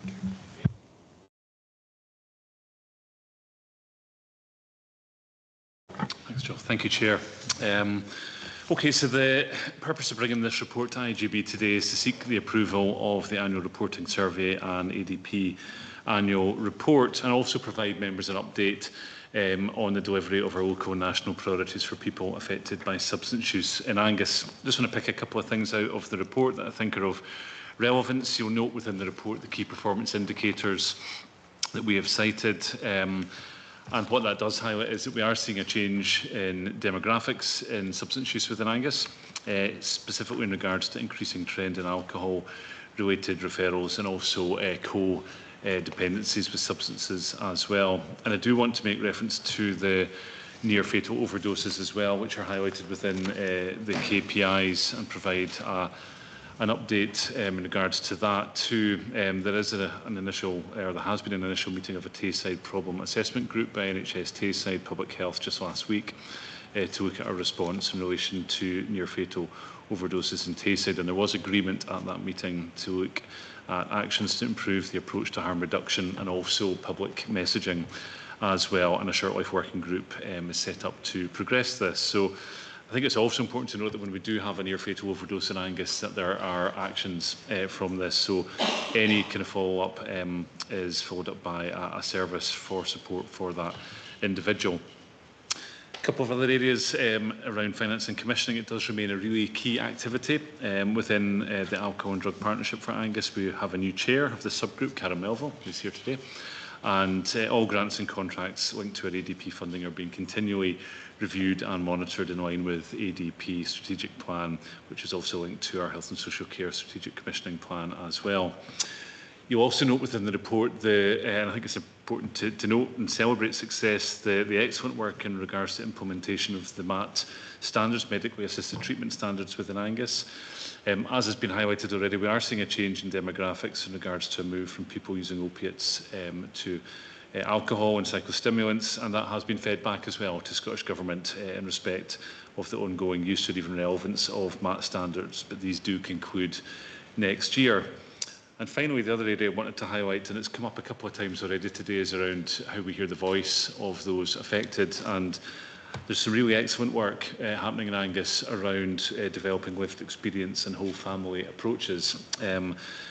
Really good progress in ensuring that we're hearing voices, not only those who are affected personally by substance use, but also families and communities as well. And the By Families for Families group is a really good example of work that's going on to ensure that we listen, that we hear, and that the voices of those who are affected actually shape our services going forward. So that is an excellent development within Angus, and we'll continue to ensure that we hear those voices in regards to developing any future services. You'll note the recommendations within the report. I'm happy to answer any questions. Cara Melville is also here, who may be able to support in answering any more of the operational questions too. Thank you, Chair. Thanks, John. Do we have any? Yes, Martin. Which I declare the interest that I'm the alcohol and drug champion for NHS Tayside. But I noticed in the report, and there's a lot of positives in it, but the near fatal overdoses associated with drugs. And where's the overdoses associated with alcohol? There's no record. There's no record at all kept to the impact that alcohol has on our services, which are highly more cost to our services than drugs will ever be. And remember, I'm an alcohol and drug champion, but my experience has shown the impact, and there's no evidence of the impact that alcohol is having. Okay? There's no evidence of that, and that needs to be looked at. MAT standards, I hope they really get reviewed next year significantly. Okay? But the fact that you're identifying there's a 25% increase in alcohol issues in the area highlights itself that needs to be prioritised a lot more than it is. and we need to look at the information of that impact on all the services that we have. Thanks, Martin. John, do you want to come back? Thank you, Martin. Yeah, it's a really, really valid point, and maybe I'll invite Karen to come in on the back of what I'll say. I think in Angus we are noting that change in demographics has been highlighted, and currently, in terms of particularly you made reference to MAT standards, it does feel like the work that goes on and the significant work that's been put into MAT standards needs to be replicated in terms of the work around alcohol and also psychostimulants as well, because those are the changing demographics that we are seeing in terms of substance use. In regards to the near fatal overdoses, the current funding that we have through ADP, we've got a coordinator funded through that work.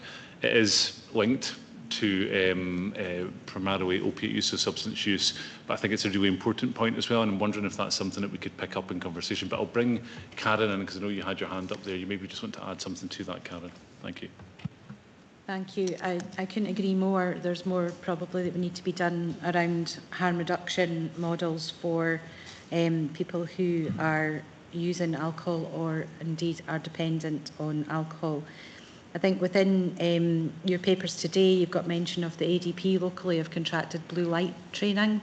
This is a first for Scotland. It's been a really successful programme in England, and this is about early intervention, recognising problematic, hazardous or harmful drinking, and it's across a range of services. So we'll be including fire services, ambulance services, police, community services, libraries, community pharmacies. So it's quite a big project, so I think this is quite a significant investment, and I hope that offers some reassurance around early intervention. I think with regards to the notification of near fatal events associated with alcohol, I think it's right we don't get as much information, and we don't get the information in the same way as we get the drug near fatal overdoses associated with drugs through the Scottish Ambulance Service. But it is something that we want to work on to get more information. I think we do get good information from inpatient services at Nine Wells, and there is a specialist liver and alcohol team that works out of the Nine Wells unit and across the acute services, and they will flag individuals to services in the same way we would get that information from the Scottish Ambulance Service. But there is still work to do, and we're continuing to work on that. I think with regards to MAT standards, as John said, MAT standards come to an end next year, and the discussion is that the 10 standards are actually really good. They're really sound and solid, but it should be for all substances, not separate. So it's about looking at people's holistic needs, and as Eunice mentioned earlier, about holistic care planning for individuals and getting the right care at the right time. Thank you. Alison, you were looking to come in there. Yeah, just very quickly, notwithstanding it's important to have data around alcohol, I absolutely agree. But the reason for data is because you want to improve something, and how do you improve it? So it's just to say that we do have Karen as a member of our prevention proactive care work stream looking at how we make the links across prevention, and that would be around our programme around falls, mental health more widely, and part of having alcohol and drugs as part of that is because we want to reduce stigma and manage alcohol dependency, drug dependency as we would any other long-term condition, and make sure we're including. So it's notwithstanding the need to have separate data and a tailored approach. Absolutely agree with that, but also we do have alcohol represented. And I think it's important to make the link between use of alcohol and physical ill health and the effects on cardiovascular, liver and all the rest of it. So I think that is the right sort of double-pronged approach. Thanks. Yes, Kirsty. Thank you.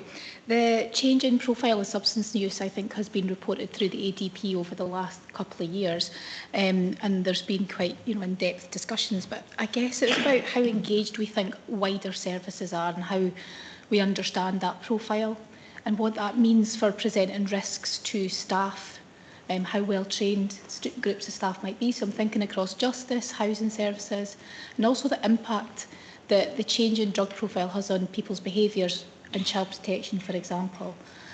So whilst it's a conversation that's had within the recovery community and around our ADP, I do wonder about how prepared other services are to support and protect staff so that they can look at early help and support, but also protect themselves in what can be some really volatile situations. Thank you. Thanks, Kirsty. Yeah, it's a really good point. I know that's a point we've had a discussion on ourselves. I think going forward, it's going to be really important when we look ahead to the next ADP strategic plan, which will be coming in next year. I think we need to make specific reference around that in terms of that joined up approach. You're absolutely right. The changes in substance use will create changes in behaviour, and with that potentially changes in risk within communities. And I think colleagues within housing are around conversations with that. I know we have discussions between ourselves, between children, families and justice as well. So I think we probably need to firm that up a little bit more, and I'd be more than happy to look at that. There is going to be a planned development session around the next strategic plan for ADP, so I think we would want to bring that into that discussion there. So thanks for raising. Thank you. Yeah, Lois. Yeah, thank you. It was more really just a comment on the work of For Families by Families. I've kind of been fairly closely linked to that, more just in a supporting capacity as a member of the IGB and as a member of the Drug and Alcohol Partnership. And, it's been the families themselves, supported by officers, that have done, tremendous work. But I have gone along to support a number of the events that they've kind of facilitated. And it's been really powerful to see the difference being made and the connections being made and the kind of the changes in provision for those affected by drug and alcohol. And so I think that really kind of shows the power when you have people themselves with lived experience that are kind of championing the cause. But equally, I do also kind of get contacted a lot in my councillor role from people living in the community who are being impacted perhaps by a neighbour that is struggling with these issues. And I think there is just so much more to still be done to kind of break the stigmas, but also to support those that are being impacted, because it's difficult, it's complex, and sometimes there are no easy answers. But yeah, I think it would be good to ensure that we give recognition to our communities who often do live in difficult circumstances because of these issues too. Thank you. Hey, yes, Martin, you want to come? It's good that Blue Light initiative is happening. That's absolutely great. And lived and living experience, yeah, I'm all for. But it depends on how much lived and living experience you have, because early in recovery you have a lot of experience that is, the longer you go into recovery, that experience significantly changes. And the one that's frightening me slightly at the moment is the use, what they're putting into vapes now for kids, and it's lethal. It really is lethal, and it's strong, and that addictions will be starting to hit school shortly. Okay, we've got nothing else. We're happy to approve the recommendations. Yep. Okay. Okay, if we reconvene at 15:50. Give everyone a 10-minute break. Yeah, thank you.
Okay, welcome back everyone. Okay, so that takes us on to item 14, the Angus IJB Audit Committee Annual Report 24-25. And is that yourself, Andrew? Well,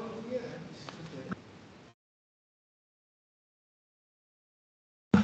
Basically, just by way of introduction, and I'll pass over to Sandy after that. It's just it's a review of the activities that we took part in the various audit committees and the movements in and out of the membership. It's a fairly standard report. It's the same every year. There's nothing particularly controversial, but if anybody's got any questions about it, I'll be happy to answer, or Sandy might if it's more detailed and technical. Thank you. Any questions, observations, any comments, Sandy? No? Chair, I'll just comment. We see the Chair's assurance reports coming through a few times every year, so a lot of the content of this will be familiar to people. We have gone with reasonable assurance in terms of suggesting that, and not any further than that. Just referencing some of the comments, it was an audit committee issue anyway, but I think you can take reasonable assurance as an IJB about the workings of the audit committee in terms of the breadth of what's covered and described in the paper, and some of the issues we've been able to describe from the annual governance statements. And just one thing I would say, but I'm sure, I hope it'll be echoed by all members of the committee, is just to say thanks to all the people who do volunteer to be members of the audit committee, because it's an additional contribution on top of obviously just being a member of the IGB. So thank you to everybody who does that. Thanks, Andy, and you stole my final comment. So do we have any other comments or observations? Nope. Happy with the recommendations? Excellent. Okay. Thank you, everyone. And that takes us on to item 15, Equalities Mainstreaming 25-27 and Quality Outcomes 25-29, and that's Eunice.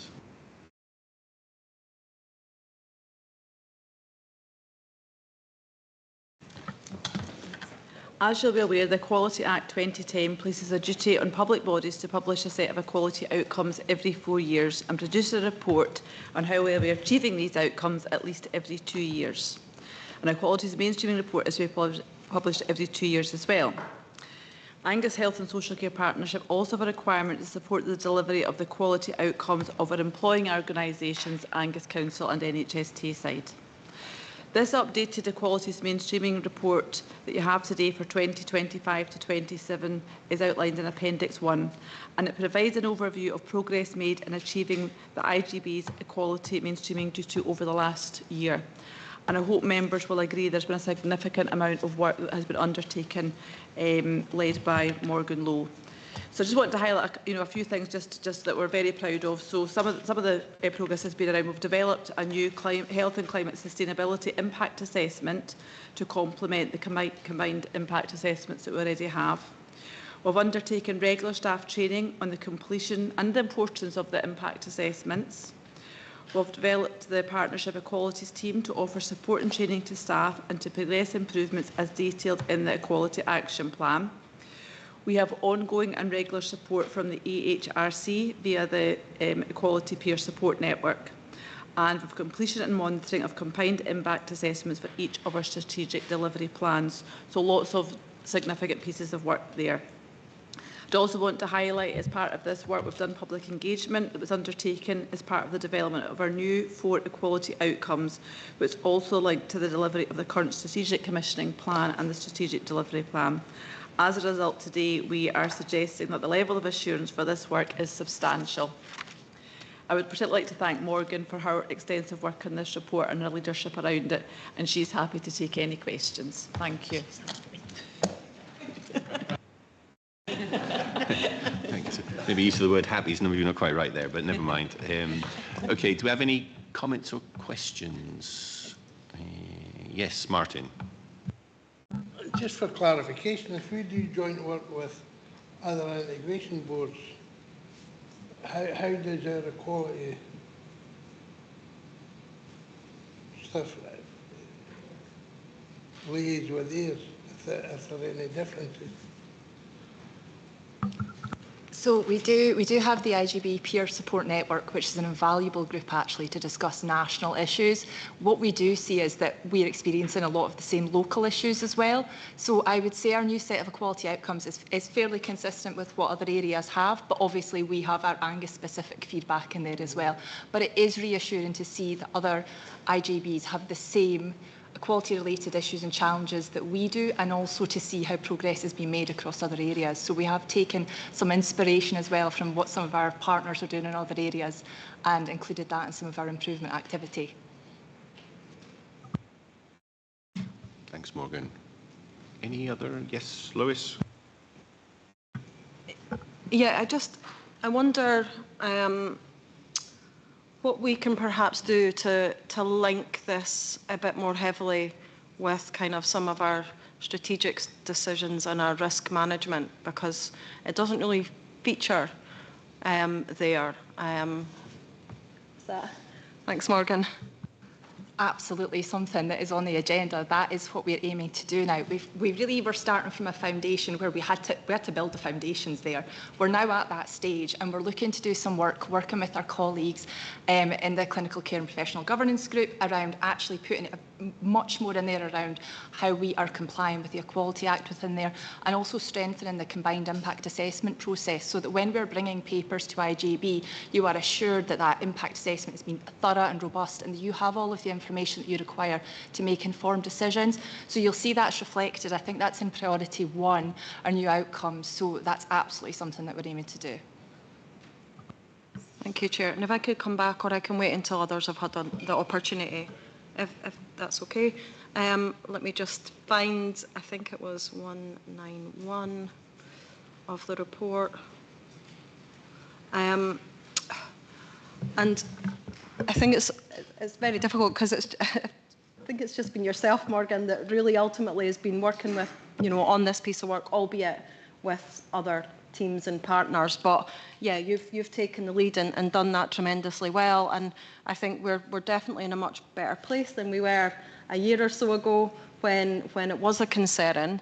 And so much more information, a much better kind of report that's come forward, which is great. But I guess I always take my hat off to people that do take the time to complete surveys and responses. And on 191, the comment that's made, highlights that it's excellent that we have these targets. However, it's dangerous to give false hope. I hope you succeed. And it's this next bit that I think that, for me, I agree with. It would be great. We'd like to gently suggest that the current equalities outcomes are a little too broadly framed. It would be good to see more evidence of the difference that the partnership are making regarding the equality agenda. And I think that's no reflection on you, but I think it's certainly something that I would echo, and agree. And hopefully that's something that we can all aspire to in terms of this piece of work, because I think there's no doubt about it that the more and more budgets and are kind of restricted, the more pressures that we have on our communities and within our workforce, ultimately our service users, our families, our carers are going to continue to be impacted. And so I think it's crucial that we continue to champion this agenda and ensure that we tie it with all of the decisions that we make. But thanks, Morgan, for a power of work.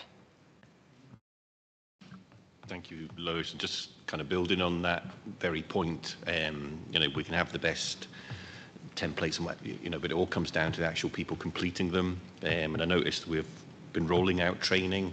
I just wondered what sort of uptake we've had, and we've had any feedback from the staff that have been trained, because obviously it's them ultimately that are going to have to complete these for the reports and everything. We have had some really good feedback from staff. So I think we've made huge changes to the combined impact assessment template, and hopefully you've noticed how much more robust that assessment is. So there is a lot within there for staff to learn. So that's why we are also supporting them with the completion of their assessments. We haven't just trained staff and have left them to kind of get on with that. That's kind of part of the service that we offer, is supporting them to do that so that they understand the importance of a thorough assessment and understand an amazing tool it is in shaping your decision making and how your projects develop. So we will continue to do that with staff. We're responsive to staff's request. If there's an area that they feel they're lacking in knowledge, we'll absolutely put on additional training around that. That's something we've recently done around the climate sustainability impact assessment and the public health impact assessment as well, which help to complement our wider combined impact assessment template. So that's the recent training that we've delivered. But as part of our action plan, we're going to engage with staff regularly around what they need from us and how we can better support them. Yeah, thank you for that. As I say, I do think it's important that staff have been adequately trained, because actually in the decision-making process, this has got to be seen as a key tool to coming up with the right decision at the right outcome. So, yes, Dave. Just a question on the data about unpaid carers.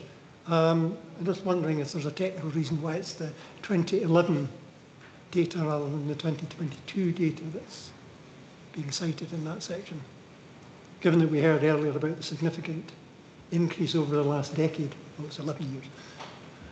Which page is that on, sorry? In our numbering, it's 175, I think it is, 175. Dave. Thank you.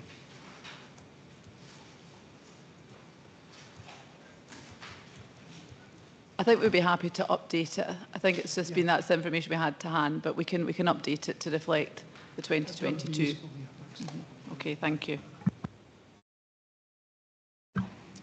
Okay, so if we've no other questions, thank you, Eunice Morgan, for all the hard work that's gone into that report, so well done. Happy to approve the recommendations per the report. Excellent, thank you. Takes us on to item 16, Climate Change Duties Report, and that's yourself, Jill. Thank you, Chair. So, members will recall this time last year we also brought our submission, or a report in relation to our submission in response to the requirement for IGBs to submit the annual Climate Change Duty Report. Just to acknowledge, in the actual report we do refer to Appendix 1. There is no Appendix 1, and the reason that should have been taken out, so apologies for that, but the reason for that is it's a password protected spreadsheet around our response. So I would suggest a revision to one of the recommendations, and I will come on to that. Climate action and emissions are reported primarily and handled primarily by our partner organisations, but as an IGB we are expected to play a proactive role in the climate policy, despite the limited resources and no direct capital funding that we have as an IGB. But we do participate with both Angus Council and NHS Tayside in the space of climate sustainability. So the report is quite straightforward. I have to say thanks to Karen, who has taken on a bit of a lead role in relation to climate change and climate sustainability for the partnership. And based on what I said about the spreadsheet, I would just ask that one of the recommendations is amended to give permission to the Chief Officer to review and submit the survey on behalf of the IGB. Any questions, or are we happy to approve the recommendations as amended by Jill's wording there? Yeah. Excellent. Okay, thank you. Item 17, Category 1 Responder Annual Report. Eunice.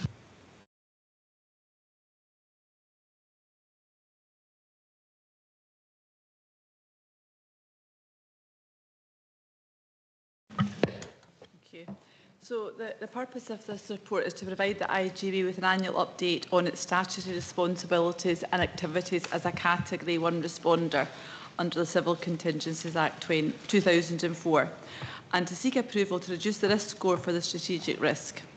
So you'll see within the report that we're asking to have substantial assurance, because we believe there's been significant progress and a huge amount of work has been done in order to help us fulfil our statutory duties. Recommendation is to reduce the risk score from 12 to 9. We have had our resilience planning framework approved and embedded into practice. That was at the IGB in October 2024, and that helps us to strengthen the partnership's ability to anticipate, respond and recover to disruptions.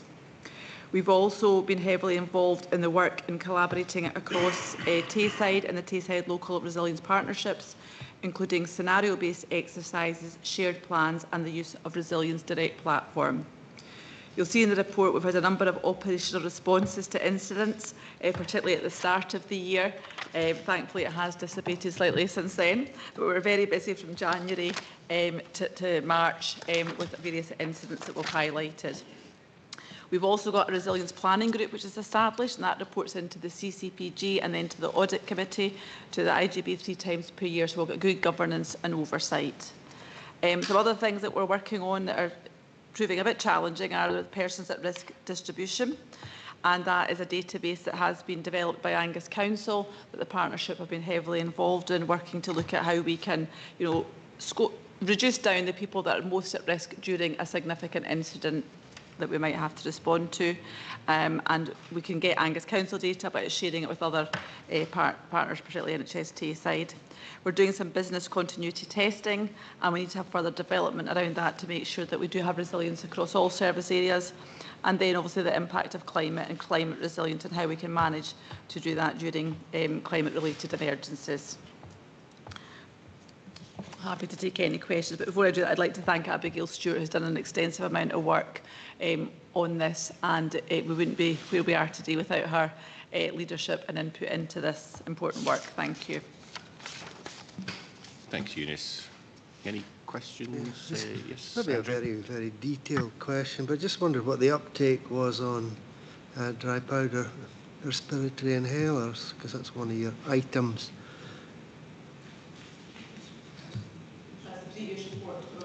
Oh, sorry. Oh, sorry, I was falling asleep there. Sorry. Yeah, it's time. I'll take that offline. But yeah, it's. I'm particularly interested in that one because I use them. Right, I'll just go back to sleep.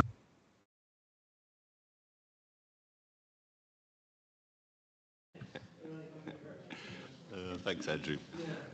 Is there any other kind of questions or comments? I just had one kind of comment. I mean, obviously, we've seen a number of incidents, including summer storms, that you've had to deal with. It's really just a suggestion. I mean, as a future development day or something, just understanding how those systems actually kick in, when they kick in, who's involved, how it works, and just to get a better understanding of the complexities that goes in behind it all. So it's just an idea. We'd be delighted to do that. Abigail and I love doing these sort of exercises. We've got one actually planned for our senior management team next Friday around the national power outage. So we've actually developed really good systems that we can step up and we can demonstrate what we do. So yeah, we'll be happy to have a session on that. Thank you. Thank you. And thank you, Abigail. Okay, are we happy to approve the recommendations per the report? Okay. And we're on to item 18, Day Opportunities Commissioning Framework. John.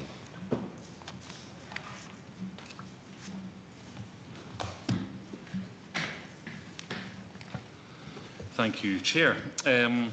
Okay, so the report that's coming to IGB today is to provide an update on the development of a commissioning framework for day opportunities. There have been previous reports to the IGB in relation to this, and Report 5923 did agree that a commissioning framework for day opportunities was developed during the period of our current strategic commissioning plan to support operational delivery model that not only met needs but that was also affordable and sustainable going forward. And it was also agreed at that point that by IGB that the current funding levels for day opportunities would remain for a period to allow providers the time and opportunity to develop more sustainable approaches going forward. So I can advise members as well that I have met recently with day opportunities providers alongside Hayley Mearns from VAA, who's on the call, and a colleague from procurement, and can update that providers are at various stages in making those developments, but there's a noted increase in self-funding places within day opportunities. So that's really making a difference in terms of their overall sustainability going forward. That goes alongside the fact that there is a current overall reduction in placements being used. So it's important that providers going forward continue to develop those sustainable approaches to reflect the communities that they provide support to. So there has been a lot of work undertaken around the development of a framework. However, this was superseded by the development of the interim market facilitation statement, which was agreed recently at IGB in Report 3025. And the market facilitation statement and the commissioning implementation plan that goes alongside it does provide a mechanism for identifying and delivering efficiencies, of which a savings target of £100,000 was agreed at IGB for day opportunities in August last year. Market facilitation statement also links to our current strategic commissioning plan too, and it really ensures that our objectives within that plan are monitored alongside our contract monitoring, really just to evidence better outcomes for service users as well. So the proposal within the paper today is that the interim market facilitation statement and the commissioning implementation plan are used as the framework for commissioning day opportunities, including the delivery of planned efficiency savings and also outcome monitoring for our service users. It has been broached with the day opportunities providers who attended the recent meeting that I mentioned, and I can say that those providers were in agreement with this approach as well, but obviously happy to answer any questions. Morgan's also, I should have just said what Una said, Morgan can answer any questions on this one, but obviously Morgan and I are happy to take any comments or questions, Chair. Thank you. Thanks, John. Martin? Thanks, John, for the report. The 100,000 that you're going to try to save, are there priorities within that 100,000?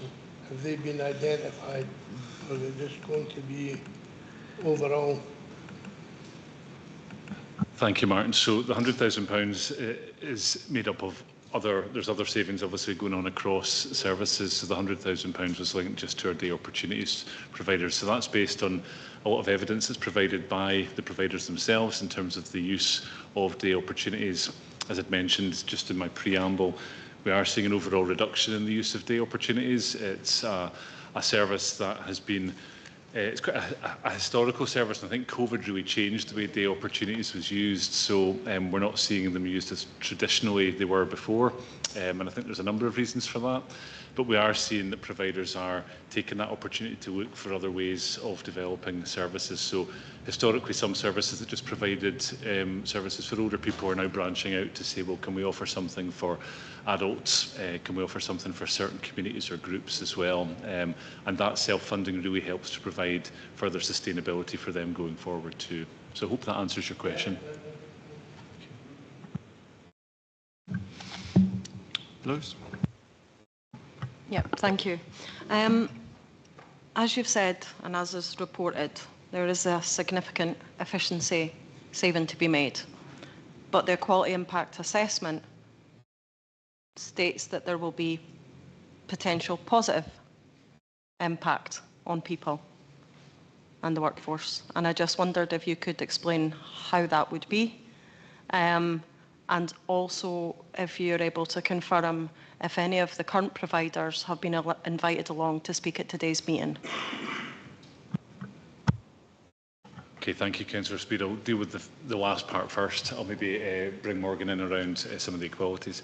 So Hayley and myself did meet with the opportunities providers, and Hayley, feel free to come in as well if you want to, and advise that this was coming to IGB today. So we give them an early heads up around this report about what the proposal is, which is obviously around the market facilitation statement as the framework. They're obviously aware of the savings attached to that as well. So no formal invitation was given in terms of attending today, but they're absolutely aware of the fact this is being discussed today. And for the providers who did attend the meeting, they were actually supportive of it. And part of the reason they were very supportive was they're all doing slightly different things. So to actually provide one single framework just for day opportunities would be seen as very difficult, and this was fed back by the providers themselves because they're all doing slightly different things. A framework to try and encompass all of that would actually be really difficult. So when you look at the market facilitation approach, each individual service can be dealt with as an individual service, and they can develop their own plans to support the sustainability. So I don't know if that answers your question on that particular element. I might bring Morgan in terms of the first part of the question. Or Hayley, actually, yeah. Do you want to maybe just add to that, seeing you were part of those discussions? Thank you. Yeah, thanks, John. And I just to echo what John had said, I think we're in a position now with the providers, or the providers that were certainly at the meeting, but I have had follow-up discussions with all the voluntary daycare providers since the meeting as well, and they have received notes of the meeting. So they were all in agreement with the way forward we were looking to take things with, as long as they had that involvement, I think. And I think this is the first meeting that we've actually had really, really positive feedback from the providers. Not saying that it was negative feedback before, but there's been so much work put in between the Health and Social Care Partnership and, of course, the providers and ourselves as the TSI to kind of get to this stage. So I think we're in a we're in a pivotal moment now, but I am looking forward to how this progresses, because I do see it progressing in a more positive kind of trajectory as opposed to the direction it was going maybe 4, 5, 6 months ago. I hope that helps. Thanks, Celia. Just to come in on that as well, I think there's an opportunity that we have here, utilising the market facilitation statement, to look at the needs of our population, because obviously we're seeing there may not be the uptake in what we're commissioning at the moment, but there's an opportunity to perhaps do something a bit different. To actually, we talked earlier about an example where we had a buildings-based service and we found an opportunity to do something different within the community that's had real benefit. So I see the same thing with day opportunities, and hopefully we'll be working with the providers to do that. So there may well be opportunities for them within there to do something a little bit different that it isn't exactly what we're doing at the moment. So I think there is potentially positive within there. Yep, okay, you. So just a quick follow-up. So are we saying that there is going to be no negative impact throughout this saving that's to be made? There's going to be no impact on people in our communities, older people. Sometimes it's people with disabilities, learning disability that benefit from daycare or day opportunities. Are we saying that there's going to be no negative impact to those groups and staffing? Are we confident of that? There's not going to be any reduction in funding, reduction in hours, in turn reduction in staffing, or are we confident of that with this efficiency? Thanks, Councillor Speed. So obviously there is £100,000 attached, which was agreed at IGB last year around the day opportunities. The basis of this is that the level of funding that's been provided to the organisations is somewhat higher than the amount of provision that's actually being provided when we look at planned versus actual within the providers. There's a fair gap for some of the providers there. So the ask which was given back in 2023 for providers was think about what you can do in terms of developing much more of a sustainability approach. So what we're seeing is from the providers we've engaged with is that they are using the opportunity for self-funding placements within the opportunities and broadening the offer, if you like, of what can be there. And Morgan's absolutely right. That may well be that traditionally providers who have only offered something for older people are saying, well, actually we will offer something for younger people, someone with a physical disability or a learning disability. So the opportunity is really there for them to think about their business model. And I know Hayley has offered that support as well from VAA's point of view in terms of how they can develop sustainability, how they can develop their business plan going forward as well. So the intention certainly is we're clear that there needs to be an efficiency saving, but we're also clear that the current funding is greater than the provision that is being provided for, and the ask is that the opportunity providers look to really find ways and means to increase their sustainability alongside the funding that we provide. So that's a very long-winded answer, Councillor Speed, but I think it's really hard to always say there's going to be absolutely zero negative impact, but the intention is that the supports are going to be put around them to ensure that we want them to maintain their services and to develop their services further to reflect the communities that they serve. Come back in the comments as well. Okay. Chris, I think you had your hand up next. Yeah, I did. Thank you. Just an observation on paragraph 5.2 of the report. It quotes that figures submitted by our commission providers to the partnership highlight a sustained reduction in the number of places being used by older people.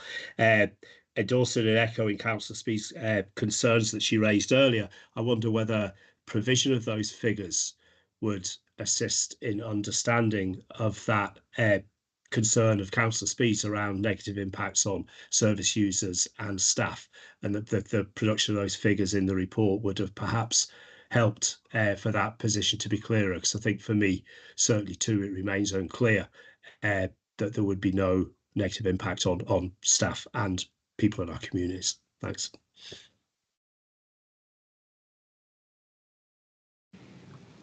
Any more questions? Oh, sorry, yeah, Dave. Yeah, just was it building on what the question Councillor Speed was asking. If we are aiming to have a positive impact, I would be concerned about the lack of baseline information upon which we're going to measure that. I'm conscious that when the review of daycare was done, for example, there was no clear information sought or delivered at the end of it about the benefits to carers. And that was, to me, was a significant omission in that process, but that was there.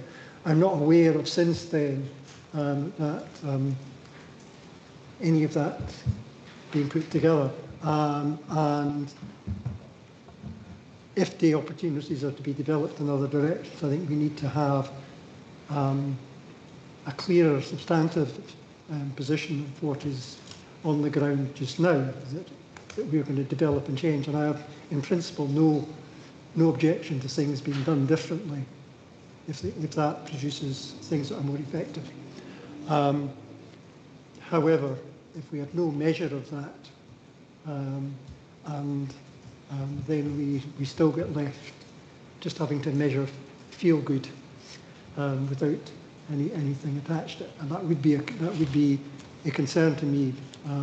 And the emphasis that's been put on self-funding is an issue in that for me as well, given that respite services for carers are non-chargeable and should be available to them, and I would not want there to be a collateral damage within that, if you get the drift.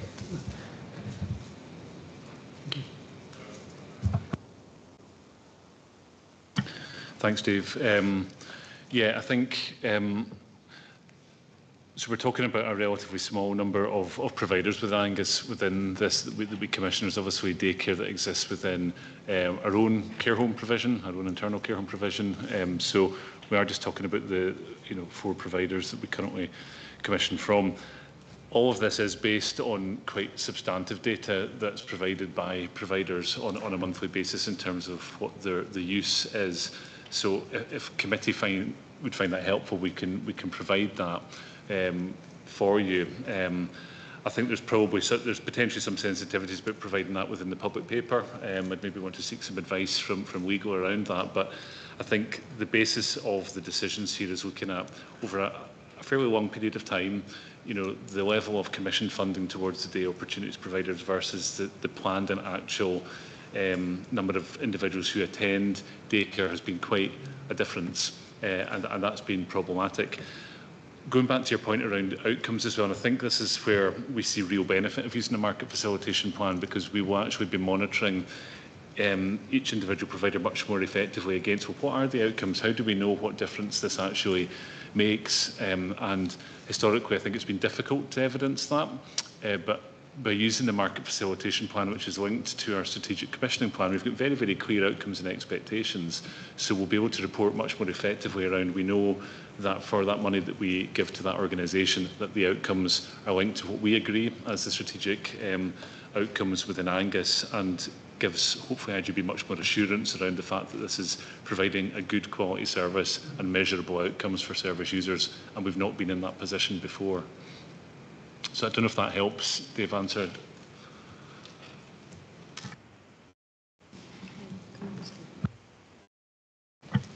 So just to add a couple of things. So I think before Councillor Speed makes our final comment, in terms of the negative impact, what we would say is that we will continue to monitor and assess any change that we would, day opportunities, MIU, anything, we will continue to monitor and assess the changes that we're making, and alongside that we will be having measures so that we can demonstrate the impact and the outcomes that we are making. So I think it is very difficult in any situation to say there's never going to be any negative impact, but what we can say is that we will continue to review, monitor and assess that, and that is separate to the contract monitoring, which is something that is quite separate to monitoring the impact of changes. Thanks, everyone. Any other questions, or Lois, you want to come back in? No.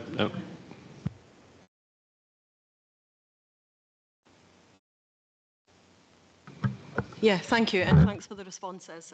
Yeah, I do have some concern around perhaps the equality impact assessment, because it's not really there to kind of like demonstrate an aim or an aspiration or a hope, or it's there to thoroughly interrogate that decision, that that recommendation or that decision, direction of travel, and to really highlight what the negative impacts could be, and to then put in mitigating measures to try and overcome, or if you can't, to clearly state that. So I have a little bit of concern around that. And if I'm honest, probably the whole journey, Chair, in terms of this particular item and subject matter from the beginning. And forgive me, because I can't remember, Stephen, if you were here when this kind of report first came. But in the beginning, we also had a deputation from one of the providers. And there was, I think, to be fair, quite a marked difference in terms of the partnerships experience, in terms or knowledge in this area, their experience in terms of the work that had been being carried out. Some of the data was questionable compared to the provider who's working in this operationally day to day, and what their experiences were, what their concerns were. And there was differences around the type of support that was being provided. And so there was, that was quite a concern. And there was I think the partnership as well weren't really able to answer as to how they'd reached the amounts of money grant funding that had been given, and what was that made up of. And I think we've then not heard much back since then. We've just had kind of the odd line within a report to say that it's still under review and still being considered, and that a fuller report would be brought back. And here we are now, and I've not really got so much a concern around the framework, because it was previously going to be a kind of a day opportunities framework where this is much wider. But it's more the journey and the lack of information within this report, perhaps also the lack of recognition that if we're making or looking to make such a significant saving, no recognition that that could perhaps have an impact on workforces and people, vulnerable people. And so, yeah, I'm quite concerned about this report, where we've got to, and the lack of detail in it for us to be able to make a decision. And it perhaps would have been really helpful if we had, a bit like the user experience and the stories that we hear, which are powerful. It would have been quite powerful to actually have providers perhaps invited, should they wish to say, something on this, because there was a lot to say in the beginning. So I'd say I'm, quite concerned to really give an agreement on this report, because there's still a lot of unanswered kind of questions and concerns that I have, and I'm concerned. Thank you. Do you want to come back, or? Thanks, Councillor Speed. Yeah, and then over to Jill. So I suppose in regards to the journey, it's really, obviously we can't change what's happened in the past. I think it has been really complex and difficult and challenging at times. That really has led us to the meeting that we did have recently with providers. And Hayley, thank you for your comments as well. I'm pleased, and it's been positive to hear that there's been positive comments from providers since then as well, because we are aware that there's been some challenges. We've tried to address those head on, and part of the meeting was to break down, that's why we had someone from procurement there, going back to your point, about how the costs were made up, and that included all sorts of things like meals, etc., etc. So we've been able to provide that information, and providers have been happy with that, which is, I suppose it's been a bit of a journey to get to that point. I think in terms of the data, ultimately the providers have been providing the data for us in terms of supporting us to make decisions. So the data that we have in terms of planned and actual is data that they are providing themselves through their monthly reporting. So we're basing our projections and our future decisions around the information that they provide. Now, there's absolutely opportunity for ongoing discussion, and that would be through contract monitoring as well. And we have agreed the meeting with Hayley that we would meet again with providers following this IJB meeting. Hayley, I think we'd said October time, September or October time. So again, that provides an opportunity to do that and to feedback and hear any further information or concerns. But I think in terms of the basis of where we're going, it is evidence that is provided by providers that has led us to this point. So I don't know if that helps you around your point, Olis, in terms of justification for decisions or kind of next steps. You know, we are basing it very much around conversations that we're having and the data that they're providing on a regular basis for us. I don't know if you want to add to that, Jill. I was just going to pick up on a couple of things, and I think just support what you said, John, in terms of the work that has gone on to try and get to the point, but actually redevelop and re-establish the relationships with the providers, and actually how the purpose of this paper and the recommendation is about having that kind of strategic direction and include it within the market facilitation approach, and include day opportunities in the same way as we do for other providers, which from a fair and equity perspective is absolutely the right thing to do.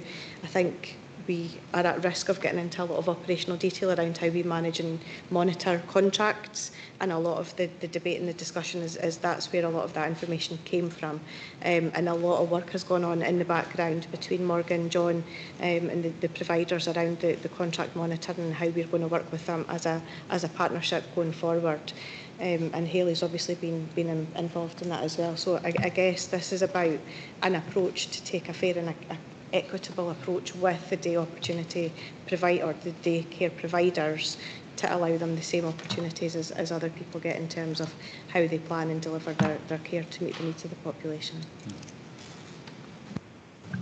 Hayley, you've got your hand up as well. Do you want to come in? Yeah, thanks, Chair. It was just to provide assurances to the IGB committee. I suppose that since that deputation from the providers, the TSI, myself, and more in particular, has provided wraparound support to the day providers since that IGB. So there's been many meetings and support conversations and work put into, as Jill and John have already said, support separate from the Health and Social Care Partnership, but also support with the partnership in the room as well. So I suppose, although that's not been captured in that report, it's to provide assurance that that work has been ongoing since the day that the providers did that deputation sometime last year. So there is a significant amount of work being put in to get to where we are now. Thanks, Hayley. Lois, you'd like to come back? Yeah, thank you. Appreciate kind of like the responses. I think, like I say, there was quite a marked difference in experiences and opinion and views at the beginning. I think until I would like to feel better assured in this report, and unfortunately the responses don't quite give me that. I'd prefer to defer this report. I know that partnership was something that providers weren't feeling that they were in partnership with a Health and Social Care Partnership, and they really wanted to do meaningful co-design and co-production. I've not got enough assurances on that, and I'd like to defer this to the next meeting before we take a decision. And I'd like the opportunity for providers to be able to speak to the report, Chair, if I may. Take a 5-minute recess and get some advice on what I'm supposed to do. Could you pause the live stream, please?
Okay, welcome back, everyone. Okay, we've had a quick chat and everything, so I think from the kind of conversations we've kind of had, I think deferring the report to the next committee, which I think is on October, is what I'm going to propose. But as an interim, I think it'd be worthwhile with the Chief Officer and any other relevant officers, myself, certainly yourself, Lois, obviously any other board members, if they want to kind of sit down in a pre-meeting or kind of have a meeting, discuss where we think there's kind of gaps or further information is required, and we try and kind of progress it so that we come back in October and everybody's in a position where they can make a yes or no decision. Does that sound kind of a sensible way forward? Is everybody happy with that? Yeah, I mean, I certainly would really appreciate that. I welcome that. Thank you. As long as everybody else is, yeah, I'd definitely welcome that. Thank you. Yes, Chris, you've got your hand up. Yeah, thank you. Yeah, just to echo Councillor Speed again, yeah, I would absolutely support that principle. I've had some concerns around the lack of figures that were quoted in 5.2 to help me understand, or as a non-voting member of the IJB, to understand the position and obviously the conflict between the equality impact assessment and the potential realities of a £100,000 cut to budget for that provision. So I would welcome that as a solution in the meantime. Thank you. Okay, thank you. So if everyone's content with that, then we'll move forward. And obviously, if Jill, you can kind of set that meeting up, that's brilliant. Thank you. And that'll be Wednesday, 29th of October. Wednesday, the 29th of October. Excellent, thank you. Okay, so that moves us on to item 19, the Scottish Government's 25-26 NHS renewal, additional urgent and unscheduled care funding, and that's Lisa.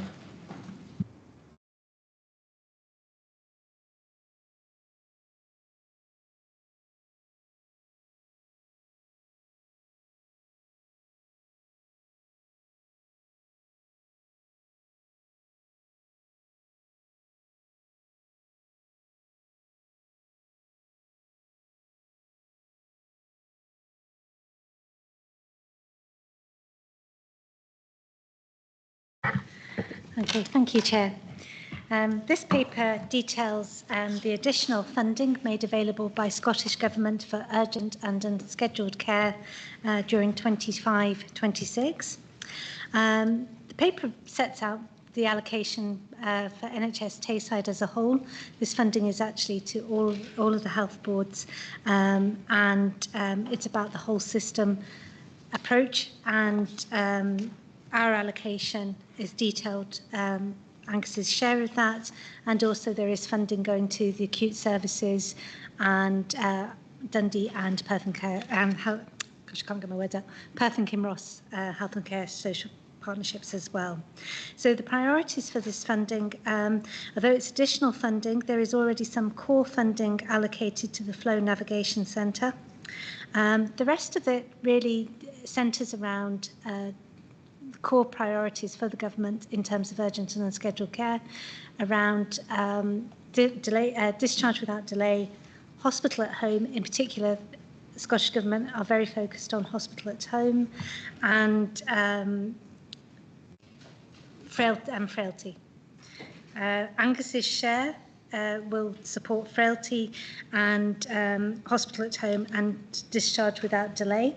And within that, we have various initiatives around creating 7-day services, more wraparound care to support people at home in the community. The focus is on preventing admission and, you know, the proactive stance around that, which is really important, as well as timely discharge as well. With this funding comes certain trajectories that the government has set out of outcomes, measurable outcomes that we are to achieve. And those are detailed within the paper. The funding is non-recurring at this stage. It's guaranteed for the first year. The recurring nature will be dependent on us meeting those trajectories. So it's very important that we monitor this very closely, and we keep a close eye on actually meeting those, because they're quite strict around the adherence to that. So obviously there are some risks there for all of the partners involved in this. However, we're confident that we can progress this at this stage. And happy to take any questions. Do we have any questions? Andrew? Yeah, thank you, Lisa, for this paper and the detail of funding. Obviously, any additional funding is always welcome. We'll never say no to additional funding to provide services. And obviously, this area is an area of importance. I think whether it's just within this paper is lacking the detail, or whether actually it's not been fully considered. I just want to go through a few areas of concern that I've got with this paper. The principle of keeping someone at home as much as possible, absolutely. You're not going to find really any clinician that's going to argue with that.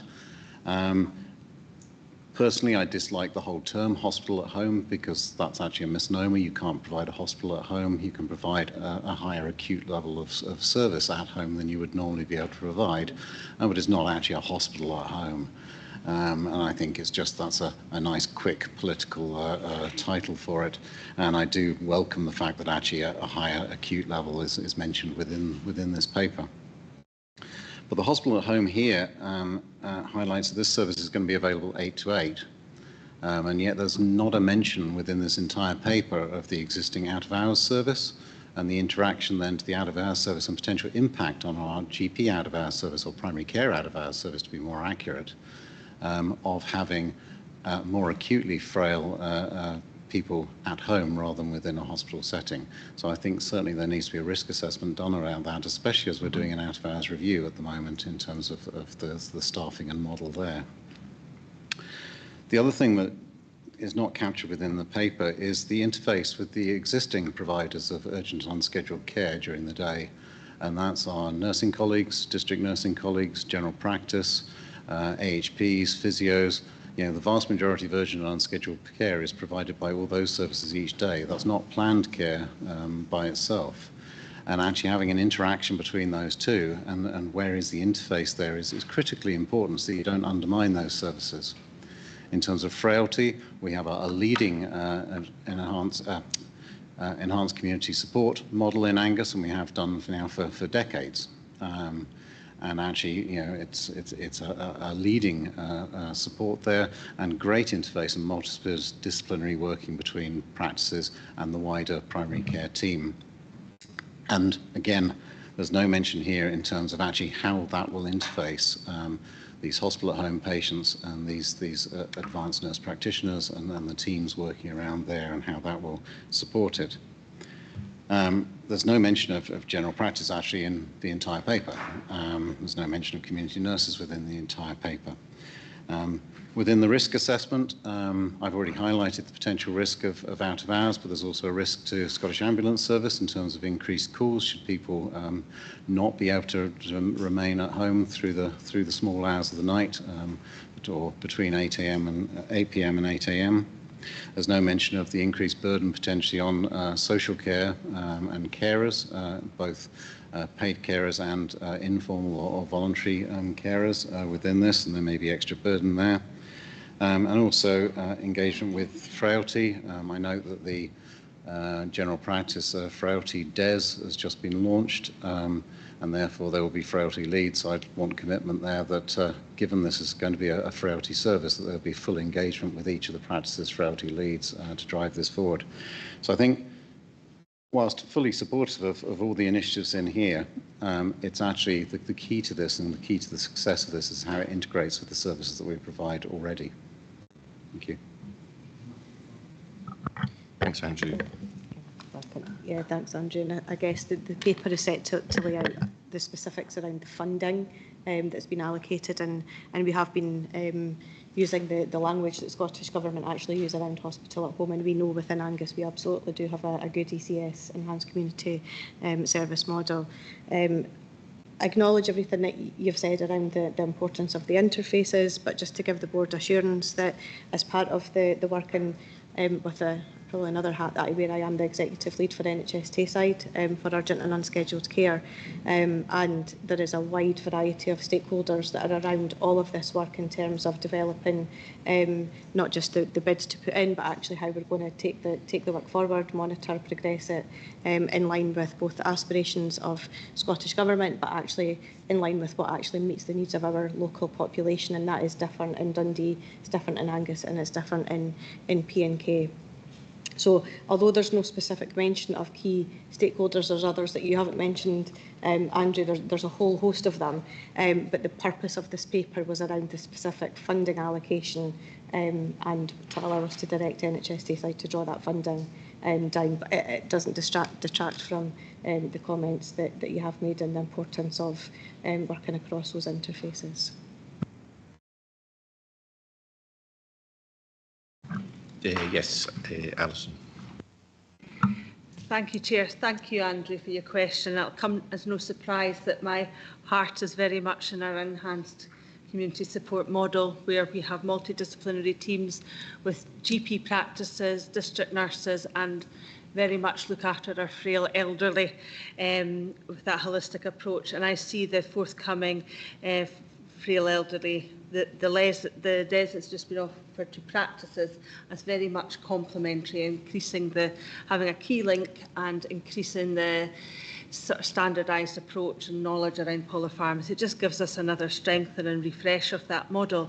So the single point of contact that we're developing is really around that interface between the hospital and the community teams.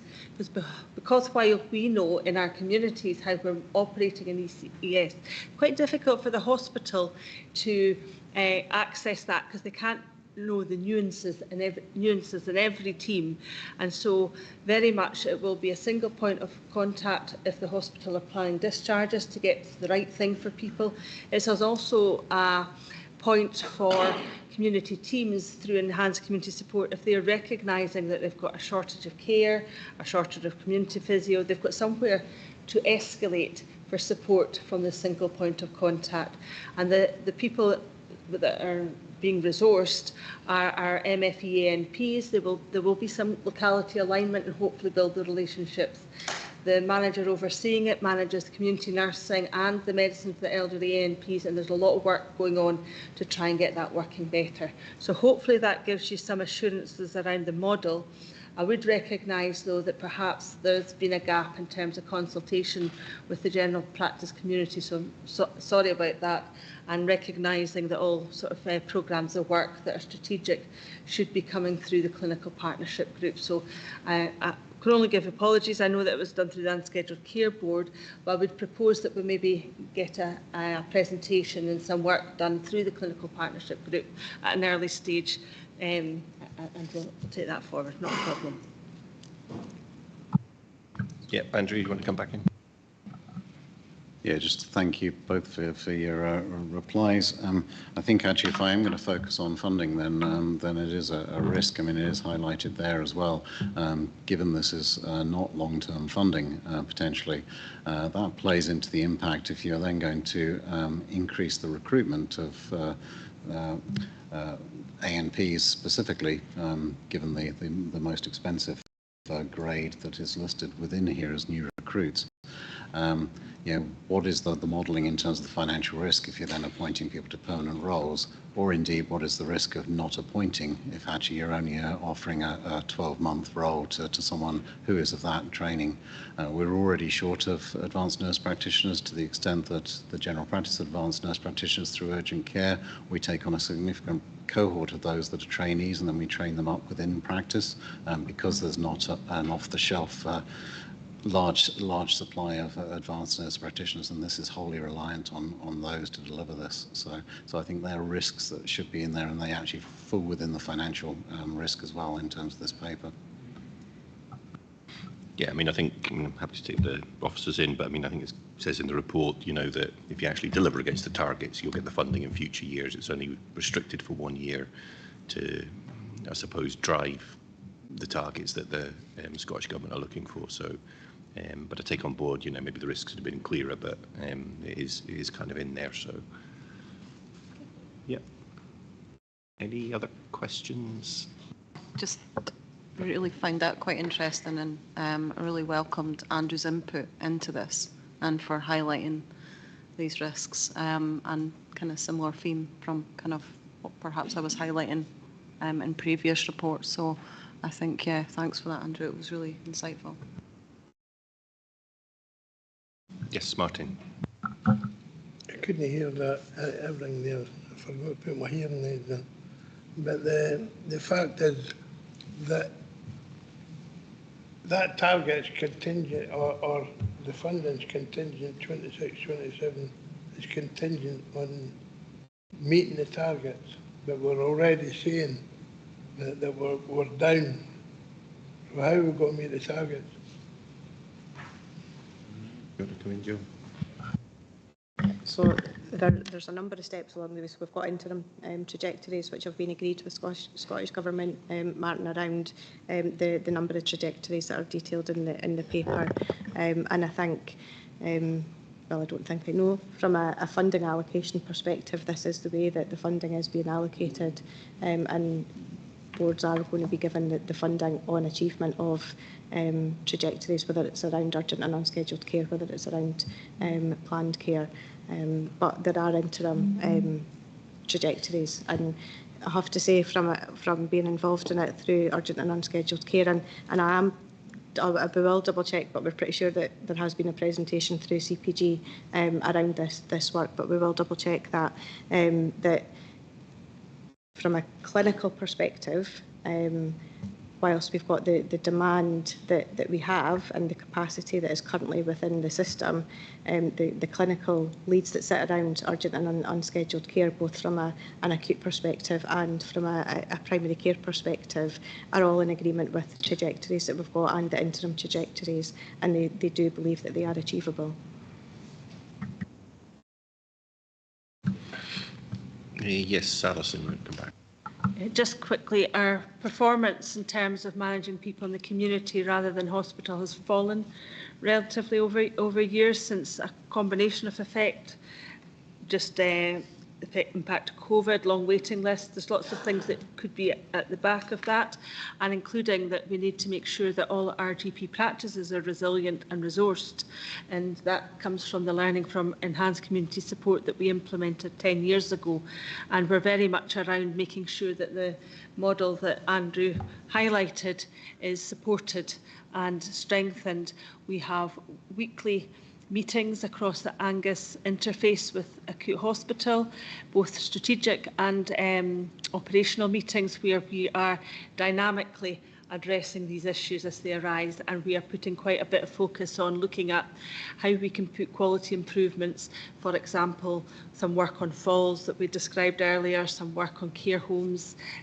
So we are very much looking at how we not try and just keep people at home when they need to be in hospital, but get around that prevention and real understanding of the data and where the issues are. And one of the main bits was, how do we get resource at short notice to teams that are maybe got a bit of lack of capacity, and that's where that single point of contact with ANPs, carers to the right place quickly is going to help. So it is in response to what the clinicians are telling us on the ground. Thank you. Just to add, it has gone to Clinical Partnership Group. Okay, so there's no other comments. Are we happy to approve the recommendations per the report? Yep, excellent. Okay, that takes us on to item 20, strategic alignment, national frameworks for health and social care, and that's yourself, Jill. Just move straight into questions. Thank you, Chair. I think the report is really detailed. I had agreed to bring an update report back from the Chief Officer report, just describing the publication. So given the level of detail within the report, just would like to draw members' attention to the heat map in terms of where we currently sit within our strategic commissioning plan in comparison to the 4 documents that are referenced, and that is a really positive position for us to be in, and we will pick up on the gaps in terms of our revised plan going forward. But happy to take any questions, Chair. Thanks, Jill. Yeah, I like the heat map, I have to say. Do we have any questions, or can we agree the recommendations per the report? Agreed. Oh, sorry, Simon. Yep.